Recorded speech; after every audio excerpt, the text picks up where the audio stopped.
Hey guys, welcome back to the channel. This is story about what if Naruto thrown away by parents part 1. Before I start, please do support for more amazing content and comments for part 2. Do consider to subscribe my channel and share my video to your friends and check out the description as well. Let's start the video. Stop toying with the prey Naruto they bore me with. Let us seal the Jubi and complete the infinite Tsukimi, said Madara. Whatever you say, grandfather, honestly they are starting to bore me as well. Who would have thought that the 5 Kage of the most powerful hidden villages would fall so easily along with their entire shinobi forces combined? Responded Naruto. I agree, Hashirama would be disappointed to see how we extinguished their will of fire so easily. His descendant that Senju with the big pails in comparison to what we could do back then. Even his weakling brother made me have to pay attention to what was going on. And that brat Inoki still has not learned how to dance well enough with me. Madara sighed. Overlooking a massive battlefield stood 2 figures atop a colossal beast with 1 large eye and tentacles for arms. Both in crimson armor, similar to a samurai's, worn over a black suit and pants with shinobi sandals. The armor constructed from metal plates formed to protect their bodies around the chest, waist, shoulder, thighs, and back. They wore fingerless black gloves. Both had gunbais on their backs and a nodachi-type sword strapped to their hips with red and black hilts.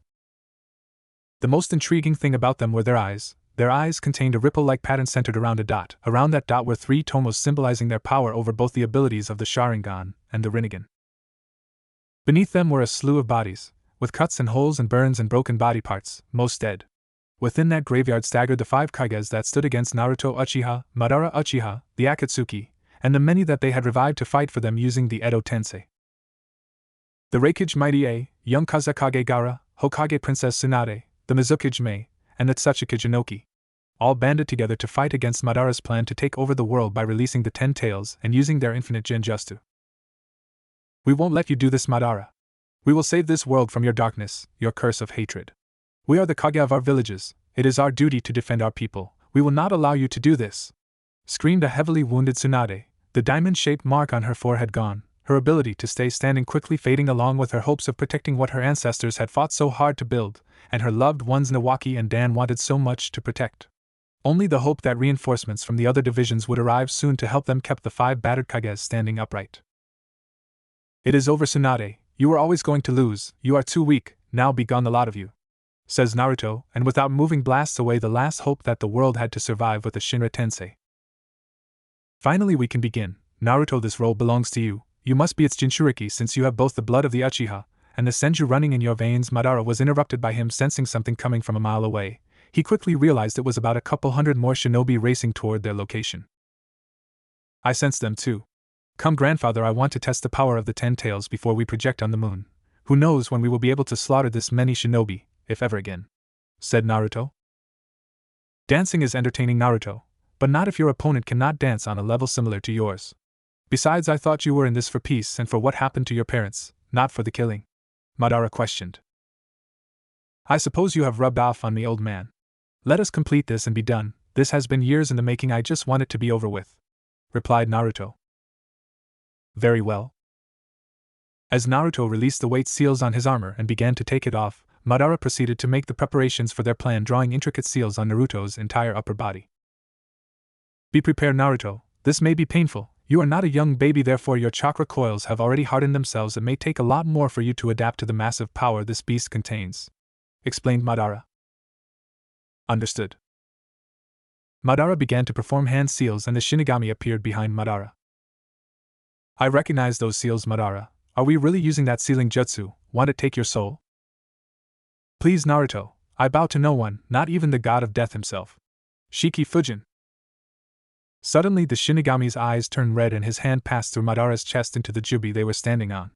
The ground began to rumble and the Shinigami began to glow extremely bright. Surprisingly, Naruto was able to see it. What the hell is happening? Yelled Naruto.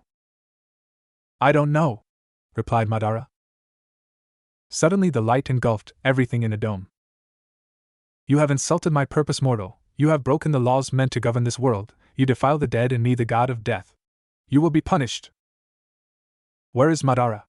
Naruto sat up unafraid. That fool is dead. And why am I not? Because he was too far gone. He would not change his path. His brutality exceeds anything I have ever witnessed. You, however, still know the meaning of mercy, the meaning of forgiveness, and unlike him, your purpose was to stop the pain in this world. Even if you are a descendant of Madara, the most evil being ever known, do not forget you are also a descendant of Hashirama. Fight that darkness within you. Even if what you said is the truth, if I am still savable, it is too late. I have done too many wrongs. No matter how many rites I perform, I will never be able to redeem myself. Nor will I ever have another chance to save the world from its pain. It is not possible. Nothing is impossible. Naruto, say you had the chance to go back in time, say that what you have done had never come to pass, say that you could fix everything and could still bring peace to this world. I would move heaven and earth to achieve that goal. Can you do that? Can you send me back to before? I can and I will, but you must swear to me that you will stop your grandfather and the Akatsuki, no matter what. I swear to you. But when will you send me back? To when everything changed, to when you and your sister first fought and she almost killed you, when you vowed that you would be second to none and set out to have everyone acknowledge you. I'm going to be 6 years old? Indeed you will, but you will also have the knowledge and the power of your present self. You will have everything you need to stop what is coming. Thank you for what you are going to do. Good luck, Naruto, but understand your grandfather was much stronger than you when you both released the Jubi. You must try to surpass him, or else it will all be for naught. I will surpass him. Good. Suddenly the Shinigami put his hand over Naruto's forehead, and was once again engulfed in a white light. Naruto, Naruto, Naruto. Minato Namikaze, the Yellow Flash and 4th Hokage of Konohagakure, was shouting at his son. Yes, father? Replied a 6-year-old Naruto, but within him was one of the strongest shinobi to ever live, descendant from the 2 strongest shinobi ever, Hashirama Senju on his father's side, and Madara Uchiha on his mother's. He was the only one beside Hashirama to be able to use wood style. He was also able to access the massive perfect Susanoo second only to Madara's. He had mastery over the abilities of both the Rinnegan and the Sharingan, expert over the 5 chakra natures with an arsenal of ninjutsu and genjutsu that would make Orochimaru and Kurenai jealous, a ability in taijutsu on par with guys that would hold out until he opened the 3rd gate at least. All of his strength, and all of his knowledge, Naruto's drive to become the strongest shinobi in the world was influenced by this moment. His father wanted him to spar with his sister Naoko, the container for the 9-tailed fox demon, the Kyubi no Yoko. 6 years prior, a masked man attacked the cave that Kushina was giving birth to Naoko and Naruto. The masked man was able to kidnap Kushina and release the fox. Luckily Jiraiya of the Sannin was there. Minato, and he, both being powerful ninja, were able to overwhelm the masked man long enough to seal the Kyubi within Minato's newborn daughter. From that point forward, Naoko was viewed as a hero, the one who would keep the village safe from that monster fox by keeping it locked up in her belly. The village loved her, and so did her parents. Naruto, from the beginning of his life onward, was overshadowed by his sister. His parents loved her more, and so did the village. Not that they were cruel to him by any means, and he didn't mind that they treated her better. He was a noble heart, and he was happy for his sister. All he wanted was to make his parents proud as well, to see that smile on their face, and that look in their eyes that told him they were proud. To do this he studied and he trained from the very point that he was first able to. Even at 6 he knew what chakra and ninjutsu and genjutsu and taijutsu was. He couldn't wait to join the academy and start his journey to become a great shinobi like his father, and to one day become Hokage, to gain the right to protect his precious people too.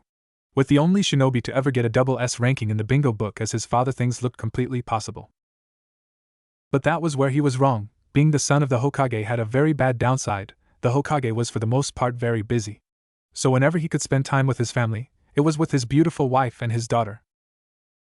He did this because he had a feeling, the Hokage had a feeling, that the masked man who had attacked his wife and released the fox would return. He also had a feeling that his daughter was the child of the prophecy that his sensei Jiraiya had told him about, the one who would either bring peace to the world or destroy it.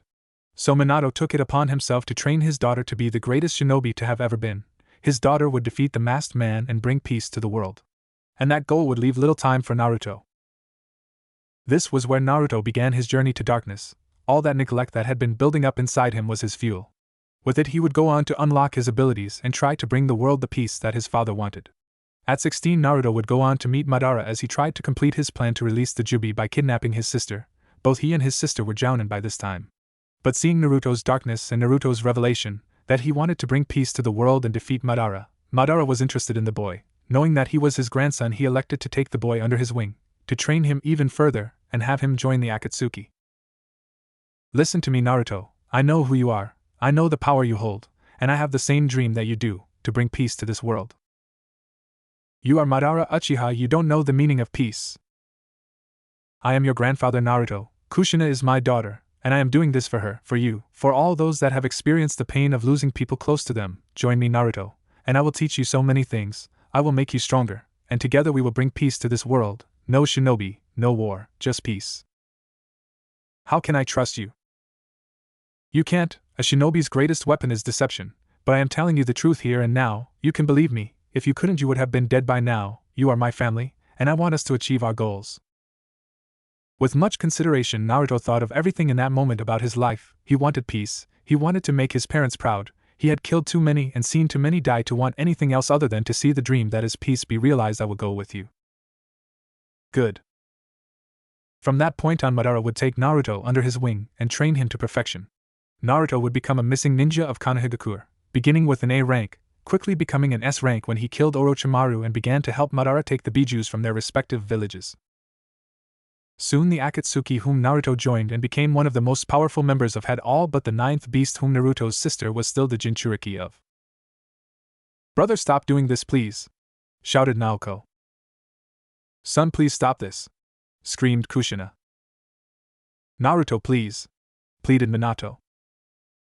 This is what you wanted, father, for peace to be brought to this world. I will bring that peace that we both want, and soon all this struggle, all this death will bear fruit. We will no longer have to kill. The world will no longer know the meaning of pain. Behind Naruto, dressed in his Akatsuki robe, stood the other members of the organization: Deidara, Haiden, Kisame, Kakuzu, Setsu, Tobi, Itachi, Sasori, Nagato, and Konan. Next to Naruto stood his grandfather Madara Uchiha. In front of Naruto stood his family: his father the fourth Hokage Minato Namikaze, his mother the Red Death Kushina Uzumaki, and his sister Naoko Uzumaki Namikaze. Around them were the dead bodies of many Konoha shinobi. All tried to protect their Hokage. The most notable were the Kami no Shinobi Hiruzen Sarutobi, Kakashi Hatake, Might Guy, Jiraiya, Kurenai, even Danzo was dead. Many that were Naruto's age were there: Neji Hyuga, Rock Lee, Tenten, Hinata Hyuga, Abirame Shino, Kiba Inuzuka, Ino Yamanaka, Shikamaru Nara, and Choji Akimichi. Sasuke Uchiha, Sakura Harino, Sai, all dead. Don't do this, Naruto, it isn't you. It is now. Naruto couldn't speak anymore because there was a kunai protruding from his chest. Its wielder was Itachi Uchiha, the loyal son of Konoha who massacred his entire clan except for his brother to avoid a civil war that would have resulted in the destruction of Konoha. Itachi had quickly moved to the side of his Hokage, but Naruto, who was impaled, suddenly turned into a flock of crows, something that Itachi himself taught Naruto. Suddenly appearing behind the group of S-ranked criminals, Naruto spoke. Itachi, I know your loyalty to Konoha is as strong as ever, but do not forget our goals. You as well as I want peace for the world. I will give you one chance. Get back over here. I'm sorry, Naruto, but you are not working toward world peace, you are working toward world destruction, a path that I will not follow. Very well. What happened next was a shock to those on the Konoha side. Naruto was behind Itachi, and plunged his sword into Itachi's heart. As Itachi fell to his knees, Naruto moved to perform hand seals and aimed himself at his family fire style, Great Fire Annihilation. And a wall of flames exploded from his mouth and flew at the three. Minato threw a three-pronged kunai, and so did Naoko, who Minato taught the Flying Thunder God to. They disappeared in a yellow flash to their kunai while Kushina performed her own jutsu, Earth Release, hiding like a mole technique. Seconds later, Kushina came out of the ground to stand next to her husband and daughter. Please, Naruto, stop this. Enough, Kushina, he has chosen his path. I'm sorry, Naruto, I don't want to kill you, but you leave me no choice. Madara then stepped forward but slightly turned to the rest of the Akatsuki. Stay out of this matter is between family. Father, please don't do this, you don't have to do this, screamed Kushina. I'm sorry, daughter, but Konoha needs to pay for what it has done, and this world will know peace. I will let you live, just leave, all we want is Naoko, reasoned Madara. You know I won't leave my family. Naruto moved to stand next to his grandfather. Shall we begin? Said Naruto. Naruto thrust his hands forward, shuriken flying at the trio in front, shuriken shadow clone technique, muttered Naruto, and his shuriken turned into a couple dozen, fire-style fireball jutsu. Shouted Madara, and flames erupted from his mouth. The flames quickly caught up with the shuriken in the air, setting them on fire and increasing their speed. 3 seconds later the shuriken hit their target in a large explosion, but as the smoke cleared there was nobody there. Naruto and Madara both stood in their spots as they felt something appear above them, both Minato and Naoko smashed their Razengans into the ground, creating large craters, completely passing through Naruto and Madara. Naruto and Madara noticed was covered in a bright yellow chakra cloak. Naruto launched a Shinra Tensei, knocking both of them away, but quickly chased after them, creating something that Naruto copied from Kakashi with his eyes, Chidori. Naruto lunged his hand forward toward his father but caught nothing with his attack. Feeling something coming, Naruto again turned intangible, and as soon as he did, chakra chains passed through his body originating from underground where he suspected his mother was. Naruto punched the ground with chakra laced into it, blowing it apart to reveal Kushina. Kushina then jumped up to avoid another of Naruto's Chidoras, her chakra chains still trying to find their target. On Madara's side, he was engaging in a taijutsu match with both Minato and Naoko. Naoko's speed and strength greatly enhanced from the chakra given to her by the Nine Tails, and Minato, the fastest man in the world, seemed to be even with the shinobi legend Madara. Madara quickly ducked as a kunai passed his head and turned around to see a Minato appear in a yellow flash, Rasengan in hand. Minato thrust his jutsu forward but was met with a barrier coming from Madara that absorbed his jutsu. With his weight pushing him forward, he could not quickly maneuver away from Madara's hand that grabbed onto his neck. Something happened to him as he was grabbed by the neck. He no longer had control over his chakra, as if it was being sucked from his body and siphoned into Madara's. But before he could find a way out of the grip, Madara decided to finish him and removed his soul from his body. One down. The fourth Hokage had died. Father! Naoko lunged forward to attack Madara, but he dodged. Instead, she received a kick to the face, sending her flying away. Quickly trying to regain her composure, she skidded on her feet to look where Madara had been but saw nobody. Madara suddenly appeared behind Naoko, and on him was a large rib cage that looked to be made of pure chakra. From it came out an arm that drew back and punched Naoko into the ground. During this, Naruto was still fighting his mother. While she was a kenjutsu master, so was he, and their swords were clashing against each other over and over. Naruto's was the kusangi that he pried from the dead body of Orochimaru after their battle. His mother's was a sword that had a red hilt and looked to be made of a black metal. Whatever it was strong enough to not be sliced in half by the sharpness of the kusangi. Naruto swiped his sword where his mother's head was, however it no longer was. She had ducked under it and rolled towards him, kicking him with both legs, sending Naruto flying back. But catching himself and back flipping to avoid his mother's follow-up, Naruto willed the kusangi back to his hand and prepared himself to end his mother. Naruto quickly threw a kunai that he brought out from his back pouch hidden by his Akatsuki robe and threw it at his mother. She dodged but at the last second saw an explosive tag attached to it. Quickly jumping away, she avoided most of the damage but was still thrown back and caught some of the blast. As she was disoriented, Naruto made his move, putting his hand up Bansho Tenin. His mother was suddenly pulled toward him and her heart was pierced with the kusangi that he had brought up with his other hand. "I'm sorry, mother," Naruto whispered as a tear fell from his eye.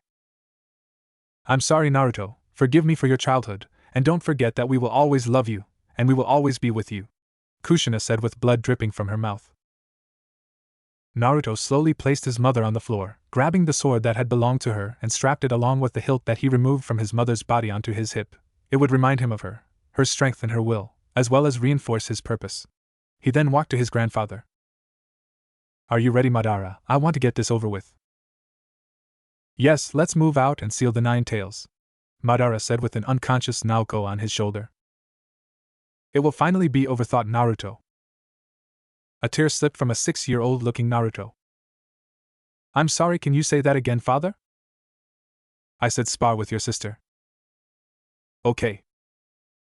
A 6-year-old Naruto and Naoko took their stances, a somber look on his face and an excited look on hers. Both then began to run towards each other and Naoko threw a punch that landed on nothing, moving her knee up to hit Naruto's face after he ducked. Naruto blocked the attack with the palm of his hands and backflipped, kicking his sister on the face as he went backwards, knocking her unconscious. When these series of events originally happened, in her want to win, Naoko accessed some of the Kyuubi's chakra and gravely injured Naruto. "It's time to do it different, it's time to do it better," thought Naruto as he walked off, leaving a surprised Minato and Kushina behind. As Naruto walked into his family's compound from their personal training ground after just defeating his sister, he began to think of what he would do different to allow him to surpass Madara. He obviously would do more physical training. Being stronger and faster than others was always a major bonus in a battle to the death. Not only that, but he knew a lot about the future. Of course, he would begin to change things for his benefit that would pay off in the long run. He also wouldn't be anyone's bitch. He had enough of that for the first couple years of his life, and he had enough besides. Being feared by some of the most dangerous men in the world in his time in the Akatsuki would never let him go back. Something Madara had told him also resonated. You may be the best at something, but you could always be better.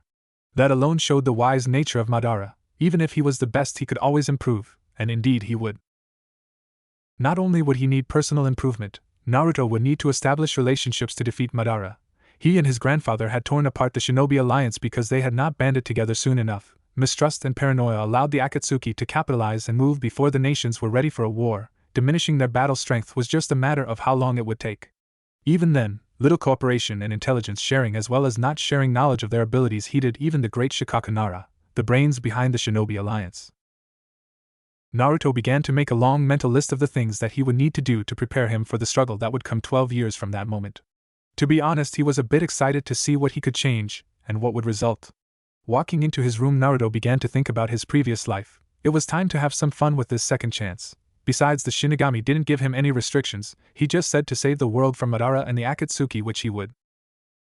For sure, Naruto wanted to begin amassing his power, but at 6 years of age it was probably too soon. For now, knowledge would have to be enough for him. But another thing came to his mind when he looked at a picture that was on his small desk littered with scrolls on theories of chakra and taijutsu and ninjutsu. It was a picture of his family, the ones he had killed. How could he face them? How could he live with them and eat with them and be near them when he had betrayed them?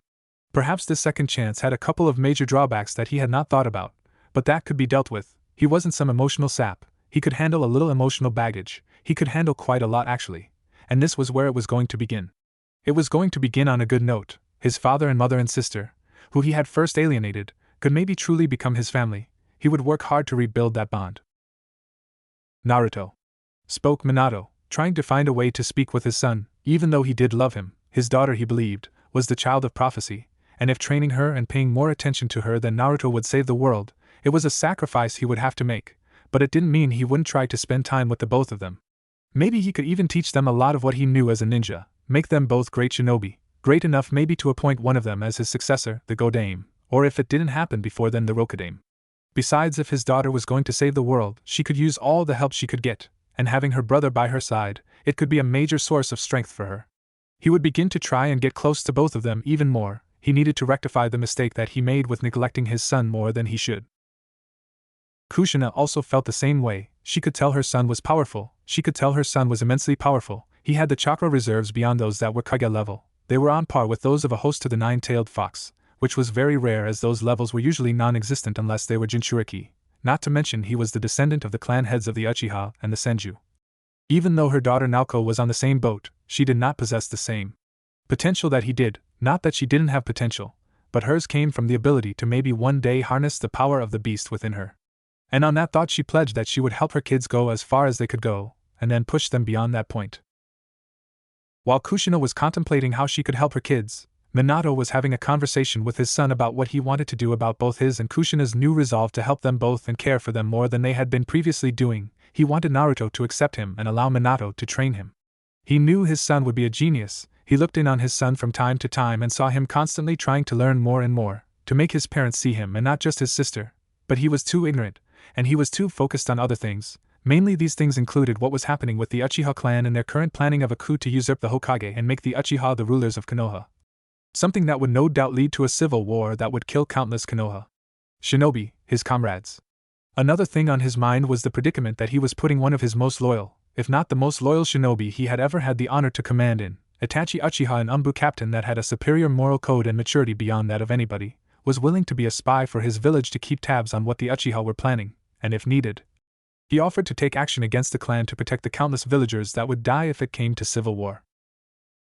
On a happier note, there were talks of an alliance between Konohagakure and Kumogakure, but even if it looked like a good thing, he was very cautious. Kumo was very militaristic, and even if this move would help to boost their position among the elemental nations, to be allied with the strongest of the hidden villages Konoha, Minato couldn't help but question why. Sure, it was an alliance to benefit them, but Kumo usually never made alliances. They were the go-at-it on our own type of village. What Minato believed was the true motive were the bloodlines. Kumo had the least amount of bloodlines out of all the hidden villages, while Konoha had the most amount of bloodlines, and they were some of the strongest, like the Byakugan and the Sharingan. Not only that, but they also had the most secret clan techniques and other secret or forbidden jutsu that would completely decimate other villages if it was used. Other hidden villages were just lucky that Konoha had such a high sense of morality. These abilities and techniques unique to them were as strong and diverse as the Yamanaka's clan ability to pierce the mind and Naruto's clan ability to manipulate shadow, Kurama's clan ability to make strong genjutsu, or the Edo Tensei and Kage Bunshin no Jutsu. Minato couldn't help but think that Kumo was after any of these numerous secrets that made Konoha superior to all the other villages, something that Kumo was always jealous of. But Minato, being a kind soul, would give them the benefit of the doubt and enter this alliance. If things worked out, the alliance would be finalized by the end of the week and they would celebrate with a festival, while the head ninja of Kumo visited with a delegation of Kumo Jonin to show off the finalization of their friendship. 1 week later. The festival was almost over and the atmosphere was quite exciting. In a world where there was constant danger, it was nice to know that they had at least one less enemy to worry about, and even gained a friend in the process. While the villagers and the shinobi of Konoha were celebrating this major victory, the ninja delegation of Kumogakure were sticking to the shadows doing reconnaissance. They were ordered by the Raikage to scout out the security of the village and to, if possible, take any scrolls or techniques that they could get their hands on. Also, if they could manage it, they were to try and take an Uchiha or Hyuga child. The Kumo Jonin were feeling quiet, bold, and confident. They had the perfect plan to take a Hyuga and in turn the Byakugan, what Kumo had been after for a very long time. Even better, she was a young female, the clan heiress, oldest daughter to Hayashi Hyuga, Hinata Hyuga. At 6 years old she was kind of weak, already being trained in the arts of the gentle fist by her clan, but she was slow to learn it. An hour later the head ninja of Kumo was waving goodbye as he passed through the village gates, amused that they didn't even know they stole one of their village's most powerful bloodlines. The plan was to take the Hyuga in the disorder and the distraction of the festival, replace one of their men with a shadow clone to not arouse suspicion, while the real ninja waited outside with the kidnapped Hyuga. They would then rendezvous in the forest and return to their village and be praised as heroes. Unfortunately, they did not account for somebody to be following them, to be there when they met up with each other, but on the other hand it was just a kid. But this kid had distracted the father of the Hyuga child so that he could have a chance to kill all the Kumo ninja, not just one, and to have this incident create a good relationship between him and the Hyuga clan. If he saved the clan head's daughter, he would no doubt look good. In front of him were 12 Jonin, and the head ninja, second only to the Raikage in their village. "You there, stop where you are and hand me the girl." Surprised, the Kumo ninja immediately took battle stances, suspecting that they were surrounded by a couple of teams of Konoha Anbu. Instead they were met with the sight of a child. This child had long blonde hair that ended with red and black at the tips. He was garbed in black ninja attire, short-sleeved high-collared shirt, black Anbu pants and sandals. This kid looked as intimidating as a 6-year-old kid could. But what they really noticed was his eyes. Maybe he was another bloodline user from Konoha that they could subdue and take back to Kumo. Whatever it was, it looked like the Sharingan, except it had a ripple-like pattern with 4 rings around a center dot. If it was the Sharingan or some bloodline they didn't know, they could be rewarded even more. The possibilities were endless. "We don't want to kill you, kid, so stand down and come with us. We promise you we won't hurt you. You'll be a hero in our village," spoke the head ninja, trying not to harm his precious mystery that was the promise of many things. "As if you could even touch me, as if you had a chance. People like you are disgusting." They lied to those that they would call comrades. "Backstabbing, treacherous bastards like you deserve to be slaughtered like dogs. You don't even have the decency to take what you want without having to resort to such pathetic methods. So let me do the world that favor and get this finished." Naruto began to walk forward, drawing 2 kunai from his back pouch while the Kumo ninja moved to knock out their prize. 2 ninja jumped at the boy and tried to kick him in the head and punch him in the gut. Both their attacks passed right through him. As they moved to stop themselves from hitting each other, black chakra chains erupted from the boy and impaled the 2 ninja through the heart, surprising the 11 that were left. Now, taking more caution, 6 moved in on the boy, but they didn't notice that around them in the trees were about 100 Narutos. Then, erupting from the ground, a Naruto popped up and grabbed the unconscious Hinata and began to take her underground with him to save her from what was about to transpire. Surprised, the Kumo ninja tried to reach for her but were too late. Looking back at the boy, they noticed he wasn't there anymore. Simultaneously, all the Narutos flew through hand signs and released their technique, wind release, great breakthrough. What resulted was a gruesome scene. In the epicenter of where the Kumo ninja stood was nothing but body parts and pools or smears of blood. The jutsu that he used leveled everything that was in the middle of the Narutos, shredding them apart with the blades of wind that were released. The Kumo ninja that had taken Hinata had not even touched Naruto, and he had managed to save the Hyuga girl. Naruto began to laugh at what just happened. He forgot how nice the killing felt. They were considered top-tier ninja in their village, but they hadn't even survived 5 minutes with him. Not to mention how this was a major ego boost. He couldn't help but laugh even harder out how embarrassed Kumo would be to have failed in their little scheme, but also began to wonder what his father would do.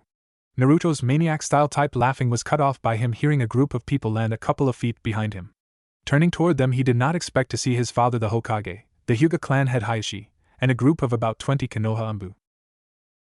While Naruto was tracking down and fighting the Kumo ninja after they left, Hayashi immediately noticed that his daughter was gone. He quickly went to inform the Hokage that his daughter was missing, and at that moment Minato knew that it was the Kumo ninja. They had infiltrated the village to steal a bloodline, the Byakugan. Wasting no time, he called to the hidden Umbu in the room and ordered one to grab a couple of squads and to meet them at the village gates. Calling to his student Kakashi, Minato told him to begin tracking the scent of the Kumo ninja with his dogs. As soon as the retrieval party was ready to depart, and the direction the Kumo ninjas went was confirmed by Kakashi, they sped off, as if their lives depended on it. They couldn't let Hayashi's daughter be kidnapped. It would be bad for Konoha to lose the Byakugan to another village, and Hayashi would raise hell. A few minutes and out of nowhere came a loud explosion that created a large dust cloud over its center. They moved towards it, and were shocked when they saw a small boy standing there laughing at a pool of blood and body parts with an unconscious girl laying next to him. They were more shocked to see it was the Hokage's son and the clan head's daughter. "Naruto, are you okay? What the hell happened here?" spoke Minato out of concern for his son, shocked that his little boy had slaughtered a group of such high-class shinobi, and was laughing at the work that he had done. He was quite disturbed. "Oh hey father, I saw that the Kumo ninja were trying to kidnap Hinata here, so I decided to go after them and test myself. And I must admit I am kind of awesome, right?" said Naruto, proud of the facade that he had made up, a young kid trying to prove himself to his father, and trying to test his own power. It was perfect for the behavior that he was exhibiting before. Minato, Hayashi, and the Umbu that had accompanied them were all looking at the boy in shock. It would take a couple of jonin alone to take on the head ninja, but this kid decimated him, and the 12 jonin that were accompanying him. It was mind-blowing. But back to the more important matters, he had saved the Hyuga heiress and had stopped the Kumo ninja from stealing any secrets they may have had, and the Byakugan. They would talk about the details of Naruto's rescue operation later, but for now they needed to decide how this would affect their alliance with Kumogakure. It was obviously off now. They would never be allied with people who betrayed their friends like that.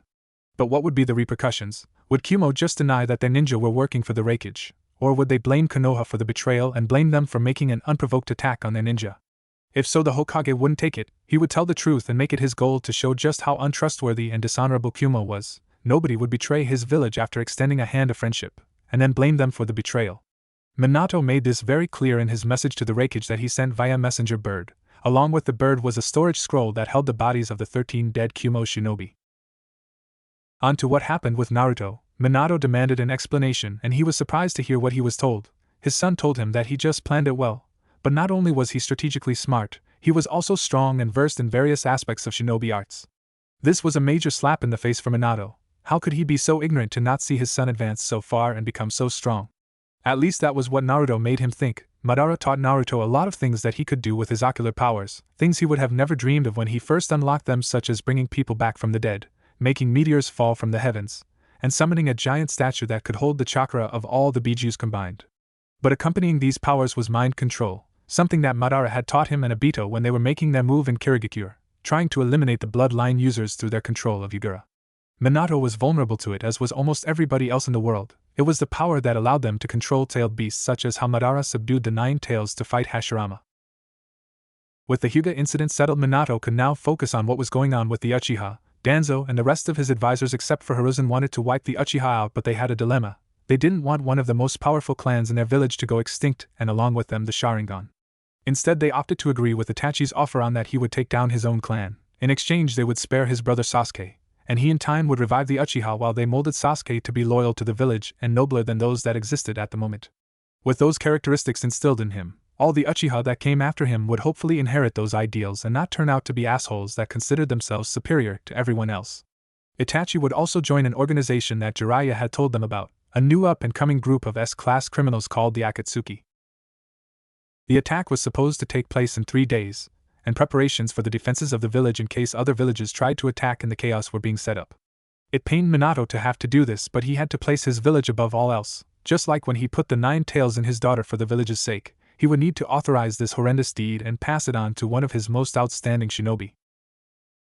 Minato needed to spend time with his family. It always cheered him up just to be in proximity to them, and he could quite possibly begin to train them. Even at the age of 6, both were really smart, and could probably get a couple things down easy and work towards advanced techniques by the time they became genin. It would be cool to spend time with Naruto and Naoko with their mother helping him as well. Maybe they could be prepared for the Chunin exams by the time they graduated the academy. He was already wondering who he would assign to be their sensei. Flashing to his family compound, he heard something loud coming from their training ground in the back. Going to see what it was, he saw his small son fighting about 50 solid clones of himself. Surprised, he wondered how his son knew a Jonin ranked forbidden jutsu that took large amounts of chakra just to make a few. But he was currently fighting 50. Even more surprising to him was that he had black chakra chains coming from his body. A technique he thought only his wife could use. Also, his eyes were spinning and they looked like the Rinnegan and Sharingan combined. Sensing his father, Naruto stopped. He turned to look at him and dispelled his clones in the process, seeing Minato with his mouth slightly agape. "Hi, father." "Naruto, your eyes, they're the Rinnegan and Sharingan," Minato said, still trying to accept his son had the eyes that the sage of the six paths had, and within them were the eyes of the Uchiha clan. "I know." "What do you mean you know? Do you know how you have them?" "Because I'm a descendant of Hashirama Senju and Madara Uchiha, and in turn the creator of all jutsu, the sage of the six paths." "How do you know so much, Naruto?" "You underestimate me, father, you have for a long time." "But you're only 6, for goodness sakes." "I know."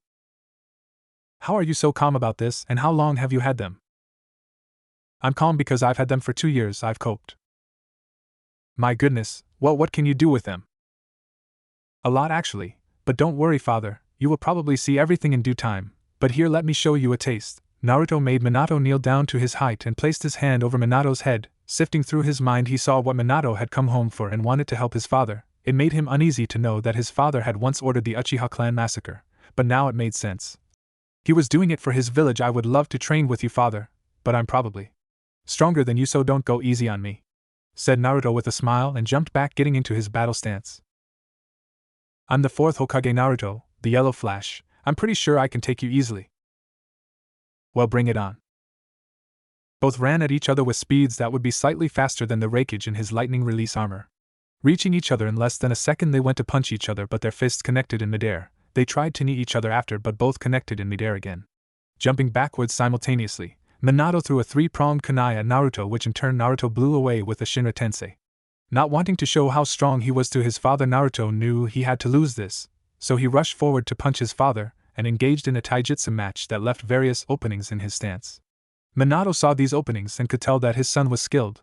With a bit of practice, he knew his son would become a great shinobi, even maybe the Hokage.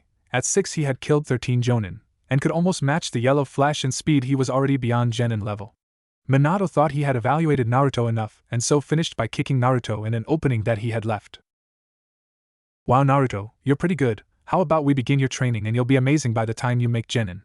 said Minato with a smile. "Sure, father," replied Naruto with a similar smile. 6 years later.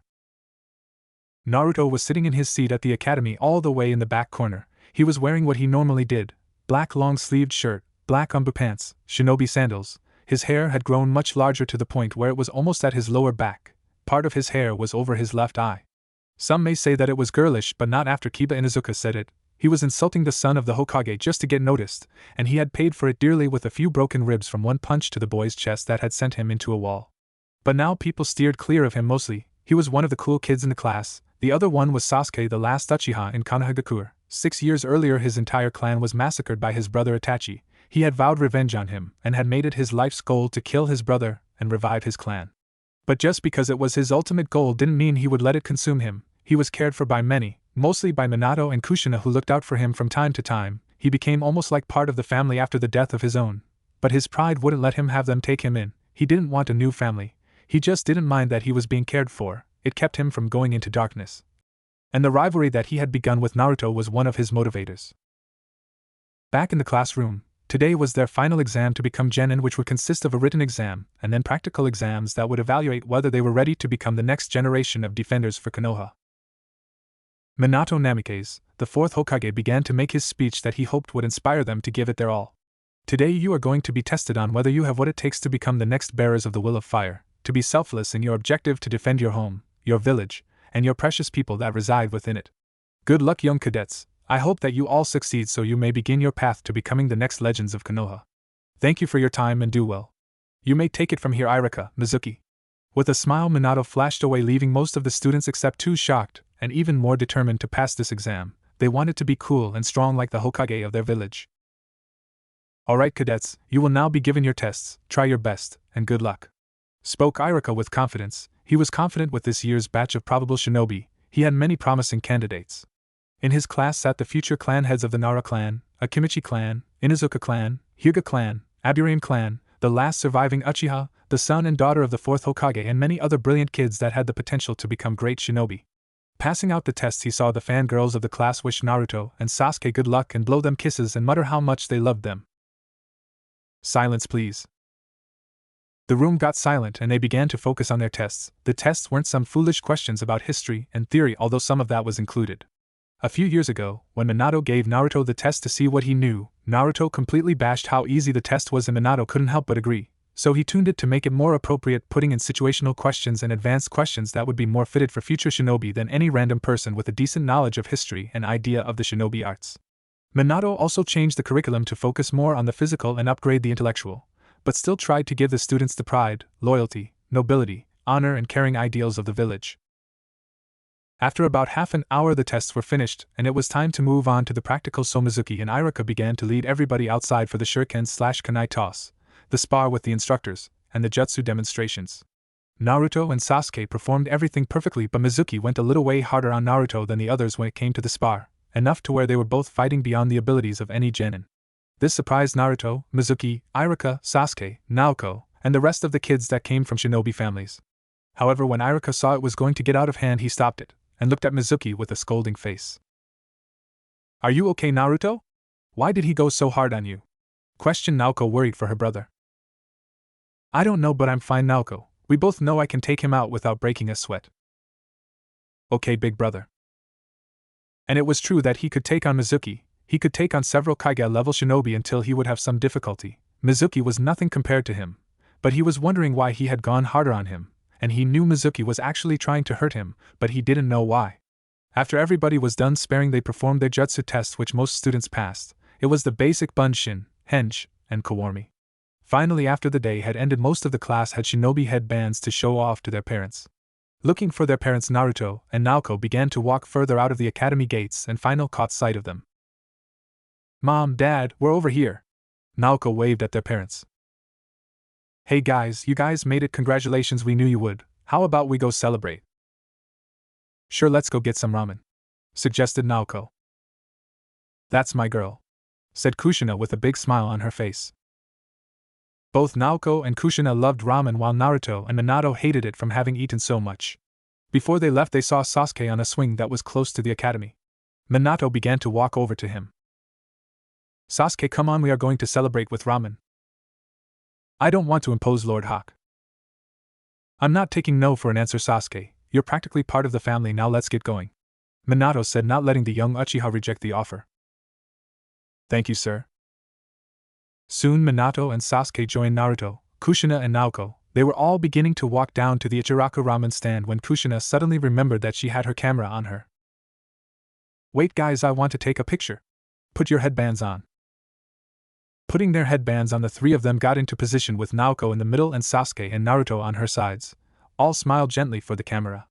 Those three had great potential. They were going to be legends when they grew up. They radiated destiny. After the photo, Minato treated everybody to ramen, which put a major dent in his wallet when both Naoko and Kushina were eating. "So how did you guys do on the tests? Did those 6 years of training make it look like something you could do in your sleep?" said Minato. For the 6 years since Minato's spar with Naruto, he began to train both Naruto and Naoko alongside with Kushina, and a while after Sasuke's family was killed, he joined them when Minato invited. Together they learned things that were way beyond the level of things they should be learning at that age. Minato taught his kids techniques and put them through immense physical training while helping Sasuke with his clan jutsu, also helping Naruto with some of the Uchiha clan jutsu since he had power over the Sharingan that greatly surprised Sasuke. Then, with permission from Tsunade, the last Senju technically on paper, he got permission to teach Naruto some of the Senju clan techniques, and they were very high-powered. Kushina also taught Naruto how to use his chakra chains more effectively, and taught Naoko how to access the Nine Tails chakra and control her Biju. "So Dad, are we all gonna be on the same team, because that would be so cool? I mean, we've trained with each other for 6 years, we would have amazing teamwork," said Naoko enthusiastically. "Yeah, I pulled a few strings and you guys will be paired together with your sensei being Kakashi, my former student and former Umbu captain. How about that, huh?" replied Minato with a smile. "They would make a great team." "Oh really, that's awesome." Naoko had to smile. She was on a team with her brother and a good friend, and their teacher was going to be one of her dad's students, so he must be awesome and powerful. It was beginning to get dark and Naruto was just walking around the village evaluating his progress and things that he would need to do. He was finally in his shinobi years, and this was when things were going to get more important. For the first 6 years he was stuck in the confines of the village and had trained to the bone and got as much knowledge as he could while he was here. But something that Naruto was not able to get his hands on was the forbidden scroll in the Hokage library that was constantly guarded by Umbu. His opportunity would come soon enough when Mizuki would present himself to him and give him an assignment to steal the forbidden scroll to achieve the rank of Chunin, an exam only given to the rookie of the year of every class as Mizuki had put it last time. Like clockwork, Mizuki showed himself and made the offer, saying that he went hard on him just to test that he was worthy, and Naruto agreed to it just so that he could inform his father and catch Mizuki red-handed and extract information from him. Not wanting to put Naruto in danger, Minato gave him the real scroll, which Naruto began to read over in the forest, his eyes recording everything that he saw, surprised at the jutsu that was kept in the scroll.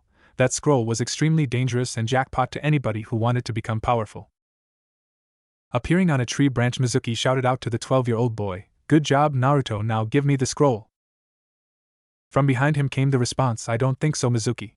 And with that, Naruto placed his hand on Mizuki's head and extracted all the information that he could, then he pulled his soul out of his body. Before Mizuki fell off, Naruto grabbed him and then picked up the scroll that was on the floor where he teleported from and teleported to his father's office. In the office was Minato and a couple of jonin like Kurinai, Kakashi, Asuma, Guy, and a couple of others, all shocked that the Hokage's son just teleported in with a dead body on his shoulder and the forbidden scroll on his back. Minato was unfazed by this. "Hey Naruto, what did you find out?" He wanted the scroll for the Sannin Orochimaru. Orochimaru promised him power in return for the forbidden scroll, but Mizuki didn't know where he was going to be. Orochimaru just said to grab it and escape, that he would find him. "Damn it, that snake had a spy in the village, and we don't even know where he is going to be." "Fine Naruto, thank you, you did a good job, this will count towards you record as a B-ranked mission." "Thank you father, I'll take my leave, have a big day tomorrow, don't we Kakashi-sensei?" Iruka was in his classroom with the new genin that had graduated, ready to call out the teams that the Hokage had assigned. Yesterday the jonin were trying to make requests on who they got because this year's class had a lot of high-potential shinobi. Many tried to get their hands on the last Uchiha, the container of the 9 tails, and the genius Naruto, who had killed 13 jonin at 6 years old. Unfortunately for them, those choices were already reserved for the last surviving student of the 4th Hokage, Hatake Kakashi, the copycat ninja. Many of the other jonin were happy with what teams they had received. Kurinai got Hinata, Shino, and Kiba. Asuma got the next generation of the Ino Shikacho trio, and the rest of the teams came out pretty well balanced. Minato believed that these teams would have good teamwork, and now it was time for their jonin sensei to introduce themselves and learn a little bit about their students. Then they would determine whether they would pass or fail them with their own test. Currently the newly formed Team 7 was waiting for Kakashi, who was 3 hours late, but suddenly the sliding doors opened to reveal the silver-haired jonin, until he was smashed into the wall by the giant fist of Naruto's Susanoo. "You're late, Kakashi," said all 3 of his new students simultaneously. At first he was honored to be able to teach the children of his own teacher and the last Uchiha to honor his dead best friend Obito, but now he was kind of scared. This 12-year-old kid had just punched him into a wall with a hand made of pure chakra. It looked like Kushina's temper had rubbed off on them, and if so, he would be in a world of hurt. He still remembered the beating that she gave him when she caught him and Minato reading their porn in the Hokage office. He had never been so close to death in his entire ninja career. "Ow," he said as the fist dispersed. "We will not tolerate your tardiness, Kakashi. If you are late to meet us one more time, we will destroy you," said Naruto. He remembered how aggravating Kakashi being late was. He would never go through it again. Ignoring them, he said, "Meet me on the roof." And Sunshine to the roof. The rest quickly followed, which surprised Kakashi, but he kept his cool. "Well, introduce yourselves." "But we already know you, Kakashi. You're basically an uncle to us. I mean, come on, you come to our house almost every week and sometimes help train us," spoke Naoko, not wanting to waste time. She wanted to begin her super awesome training and missions. "Fine, then meet me at our usual training ground tomorrow." They arrived at their usual training ground with all of their equipment on, which didn't look like a lot, but it was. They had new additions to their look. Each had on a pair of black fingerless gloves. Naruto had on his regular black shinobi pants and sandals, his long-sleeved shirt. He had on his headband with black cloth. His hair went over his left eye, and it had grown to his lower back. Around his ankles that went up his lower legs a bit were bandages.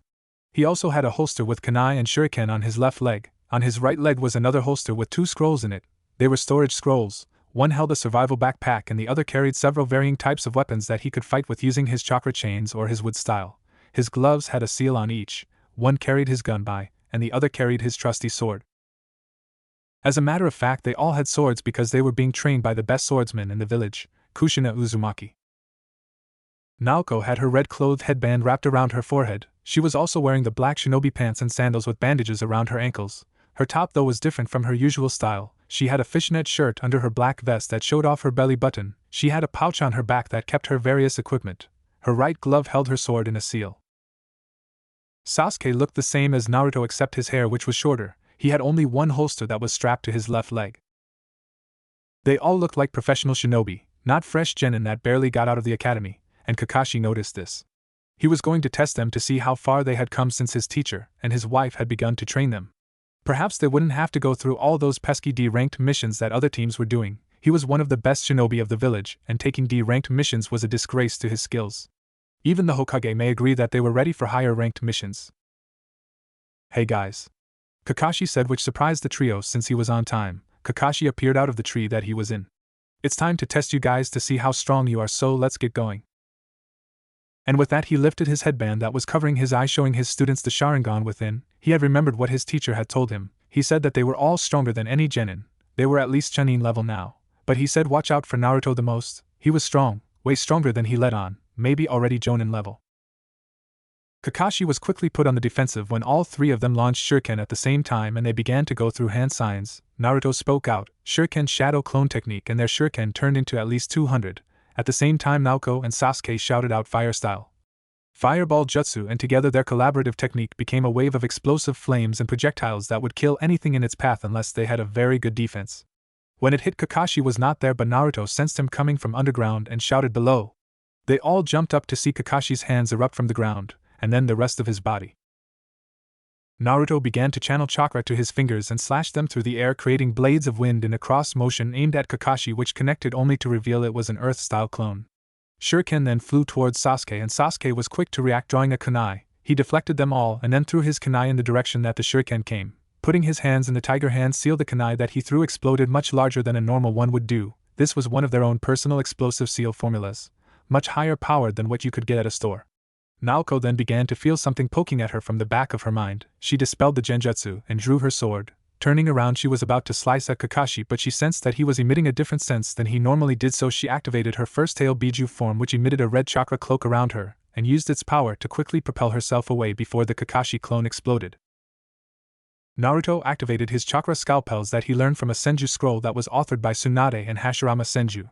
Along with it, he learned a lot on chakra control and other medical ninjutsu that Tsunade or Hashirama had invented or mastered. Seeing Kakashi charging at him with a Chidori in hand, Naruto turned intangible. Kakashi thrust his hand forward and it passed through Naruto. Then he turned around and swiped at Kakashi's legs, which Kakashi jumped over. His Chidori still active, trying to hit Naruto when he was tangible and trying to swipe Kakashi, but he wasn't getting anywhere with it. Deciding to go harder, Kakashi dispersed his Chidori and drew two kunai, then infused them with lightning chakra. As Kakashi's new determination was apparent, the three friends saw it, and two of them began to turn up their alertness, feeling cautious. Naruto wasn't, however. He remembered killing Kakashi by snapping his neck in the previous timeline. He knew this wasn't Kakashi's full skill or effort, but he put up a defensive stance nonetheless. Kakashi went forward with his slightly higher effort and speed. Going for the two weakest of the group, he kicked Naoko and Sasuke away, then began to slash at Naruto with his two kunai. However, Naruto just stood there, letting the weapons slip through his body. Naruto blew a quick Shinra Tensei, launching Kakashi backward, and then touched the ground he was standing on. Kakashi, who had regained his ground, was wondering what Naruto was doing when a small flower sprouted at his feet. Then giant wooden tentacles followed and chased after the fleeing Kakashi. After that, Naruto unsealed his scroll with weapons in them and threw it into a clearing. In a puff of smoke, about 12 weapons were released. Smaller wooden tentacles grabbed onto the handles of the various swords, axes, shuriken, and other unique slash-type weapons like a large kozurigama. The large tentacles retreated, leaving Kakashi alone, but the smaller ones with weapons in them took their place. Naruto stood still with his arms crossed as Naoko and Sasuke rejoined his side, all three watching Kakashi jumping around, trying to evade the dozen weapons and not trying to get entangled in the wood. Being pushed back enough, Kakashi performed a jutsu he hoped would destroy the wood. It was one of his stronger techniques, and it required a lot of water. The more water, the stronger, so it might work just from the kinetic force it would have, and the lake that he had ended up at would provide a lot of water. Water style, water dragon jutsu. The water he was close to became quite large, and it took the shape of a dragon. Then it flew at the wooden tentacles, and Kakashi was right. The small wooden tentacles couldn't handle being pushed back so hard, and they were thrown back at the three genin with a wall of water speeding at them. Not moving, Naruto put up the upper body of his Susanoo that engulfed he, Naoko, and Sasuke. The water smashed against it, and the Susanoo stood strong, defending them. After the attack hit, Kakashi was standing on the other side of the field facing his 3 students. Kakashi unfortunately looked into the eye of Naruto that wasn't covered by his hair and was placed under a genjutsu. Kakashi found himself in a field surrounded by Kirigakure ninja. The field was smoking and there were dead bodies littering almost every part of it. In front of him was his teammate Rin, the Rin that he had killed by plunging his lightning blade through her heart, and this was his memory of that moment. This was the worst day of his life. He had failed to protect his teammate, he had failed to keep his promise to Obito to protect Rin. This is when Kakashi changed completely and visited the memorial stone so often, begging for forgiveness from both of his dead teammates for being such a disgrace. He promised himself that he would never again let one of his comrades die while he still took breath. Naoko and Sasuke saw Kakashi fall to his knees. Wondering what just happened, they looked to Naruto, and he was just staring at Kakashi. "Naruto, what did you do?" Naoko asked her brother. "I showed him his worst nightmare." Then Naoko punched Naruto in the arm. "Why did you do that for? Do you want to break him? Dad is going to be so mad at you. You can just use forbidden jutsu so nonchalantly, Naruto. What if he doesn't want to teach us anymore? Jeez." Naoko rushed over to their sensei along with Sasuke while Naruto walked. "Are you okay, Kakashi-sensei?" "I'm fine, Naoko, thank you. I apologize for using that technique on you, Kakashi. I was out of line." "It's fine, Naruto, just promise me one thing, you gotta teach that to me sometime," Kakashi said with his trademark eye smile, trying not to show his students how much that memory really shook him up. "Alright, I think we have had enough. I think I know where to start training you guys, so let's go see if your dad can get us a good mission." Kakashi then picked himself up from the ground and began to walk out of the training grounds toward the mission station. They walked past most of the village, many congratulating them on becoming shinobi, and some of Naruto's and Sasuke's fangirls came up to them and told them how cool they were and were asking for dates. Truthfully, Naruto didn't want any of them. He wanted a strong woman, a shinobi, a warrior that could defend herself and put up a good fight, not some fangirl that didn't know how to tell the difference between a love letter and a letter bomb. So they hurried faster to their destination and were hoping for a mission outside the village. They wanted to start off their shinobi careers with a bang. "Hey Naruto, Naoko, Sasuke, Kakashi!" spoke Minato from his seat next to Irika. He was bored before they came and was excited to see how the test had gone. "Hey Dad, Naruto used a forbidden genjutsu on Kakashi-sensei." Naruto: "I'm sorry, father, and I did apologize." "Are you okay, Kakashi?" "Yes, Lord Hokage." "So how did the test go?" "They performed very well. I can tell Naruto is the strongest of the group. He had some very interesting techniques, sensei." Naruto smiled at this while Naoko and Sasuke glared in jealousy. They wanted to be as strong as him, but they still had a lot of work to do before they could hold their own against him. "So I assume that you're here for a mission?" "Yes, actually, father, we were wondering if you could give us AC rank mission. I mean, you trained us, father. You know that we can handle ourselves." "Yes, sure. You guys are lucky a low C just landed on our mission roster. You are to escort a bridge builder to the land of waves. He just needs protection on the way there from bandits and such." "Thanks, Dad." "No problem, Naoko." "Who are the shorties?" said an old guy with a towel around his neck drinking beer. Naruto turned to the man and looked at him fiercely. The old man backed down afraid, and then Naruto remembered him. This mission was where he encountered Zabuza and resulted in Zabuza and Haku's death. He would need to change this. They were his ticket into the Kirigakure rebel faction. He would kill Yagura, take the 3 tails sealed in him, and make an alliance with the leader of the rebels, she who would become the future Mizukage maid to Remy. From that point on, helping the rebels would be a big bonus in getting Kirigakure on Konoha's side. They were already thankful. Konoha had allowed Kiri citizens, shinobi and non to take refuge in Konoha. Kanehigakure helping Kirigakure overthrow their bloodthirsty dictator, and giving refuge to their people was a big way to gain trust for Konoha and an alliance between both of them. This was a big step in his plans to get the hidden villages allied and get them ready for Madara's war. If he could get the 3 tails, kill Yagura, get Konoha allied with Kirigakure, he would be at least a bit closer to being ready. Naruto knew he had to take this mission. This could quite possibly lead to an alliance already, and it would have time to cement enough for them to truly become friends. And they would need some friends when Tsunegakure invades Konoha. "Alright, we should get going," Naruto said as he began to think about how he would go about changing events. His strength level could dominate Zabuza's. However, by no means was Zabuza a pushover and would be a great asset to his village. Maybe he would try to get Kisame to rejoin his village as well. They could use 2 of the 7 swordsmen. Team 7 along with Tazuna began to walk out of the mission station, Naruto and Naoko saying goodbye to their father. They then headed toward the gates of Konoha. Already prepared, they began to walk out and headed toward the land of waves. So since I just briefly analyzed your guys' skill level, I was wondering if you guys had any specialties in battle something you would like to master or techniques to learn that I don't know about. Naruto started. Well, I'm kind of an all-around fighter, I guess. I have good defensive and offensive jutsu. I'm pretty fast. I'm comfortable with my taijutsu and genjutsu. I also know medical jutsu, which could be helpful. So maybe we can improve your jutsu arsenal and chakra control so you use less chakra and increase your reserves. We can also begin trying to get you started on sub-elements that your eyes allow you to perform, such as the wood style, which is earth and water. Maybe you could use other elements together to create new techniques. Kakashi commented, wondering what Naruto could do with the combinations, and maybe he could combine even more than two. Sounds good. Maybe I can create new jutsu. I've also been trying to get into sealing techniques. Alright, how about you, Naoko? What do you want to do? Well, maybe I could be the stealth figure and support type. It would be good for me until I can control more of the fox's chakra. Then I might take on a more direct role, but I'll still work on being in an assault position anyway. Good, I'll help you with your taijutsu and ninjutsu, while developing your role more. How about you, Sasuke? I'd like to develop my Sharingan. It's not mature yet, so maybe you and Naruto could help me with it.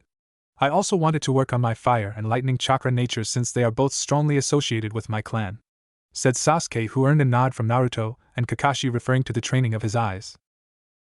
Team 7 had been walking for very long, talking about team positions and things that they would want to train in individually. Kakashi was giving them tips and advice that only experience could truly teach.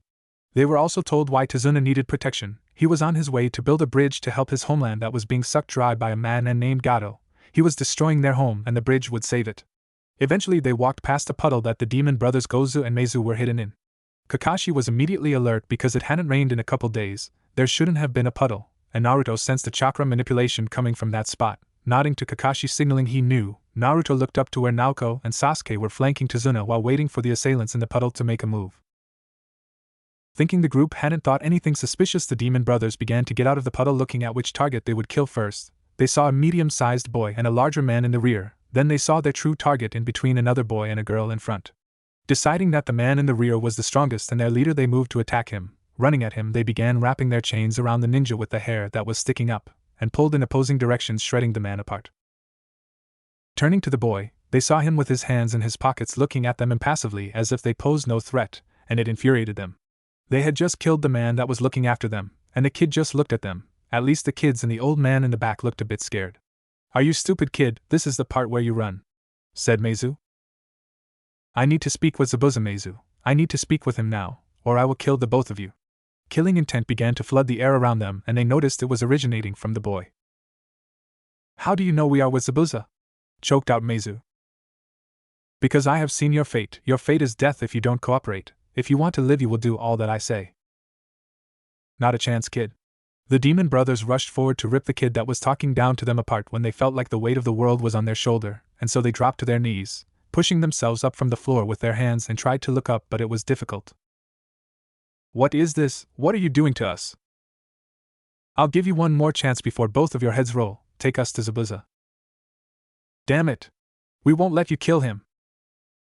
"I'm not going to kill him, unless he makes me." "Fine. Come on out, Kakashi." I talked them down. "They're taking us to their leader." Behind a few trees next to the road, the shinobi they had just killed jumped down. "And who is their leader?" "Zabuza Momoichi, demon of the hidden mist, a rank missing ninja of Kirigakure, turned criminal for the attempted assassination of the Mizuki Yagura." "And why are we going to him?" "Because the mission has just been given a new set of parameters." "What are you talking about? I didn't hear anything about this." "I know, but I need to do something that requires Zabuza. Trust me, he will listen to me. We won't have a fight on our hands, I think." "What are the new parameters that you're talking about?" "I'm going to kill Gatou and his army of thugs, then I'm going to have Zabuza take me to the rebels behind the uprisings in Kirigakure, help them overthrow the anti-bloodline regime, kill the Mizuki Yagura, and gain an alliance with Kirigakure for Konohagakure." "Naruto, that is probably a long SS rank mission, the assassination of a Kage? Let alone one of a country in a civil war to overthrow a regime? Not to mention that Yagura is a Jinchuriki of a tailed beast. Naruto, your father didn't authorize anything remotely close to those objectives. Our mission is to escort and protect the bridge builder. Something like that is for a large group of Umbu, not fresh genin, no matter how advanced you are. We are not doing that." said Kakashi, wondering why Naruto would even want to achieve those goals, let alone got the idea to do any of those things. No matter how strong he was, Kakashi knew Naruto was not even close to ready to handle something like that. I know we aren't Kakashi, I am. You guys will stay with the bridge builder while I travel with Zabuza to Kiri, and there I along with the rebels will begin to remove Yagura from the equation.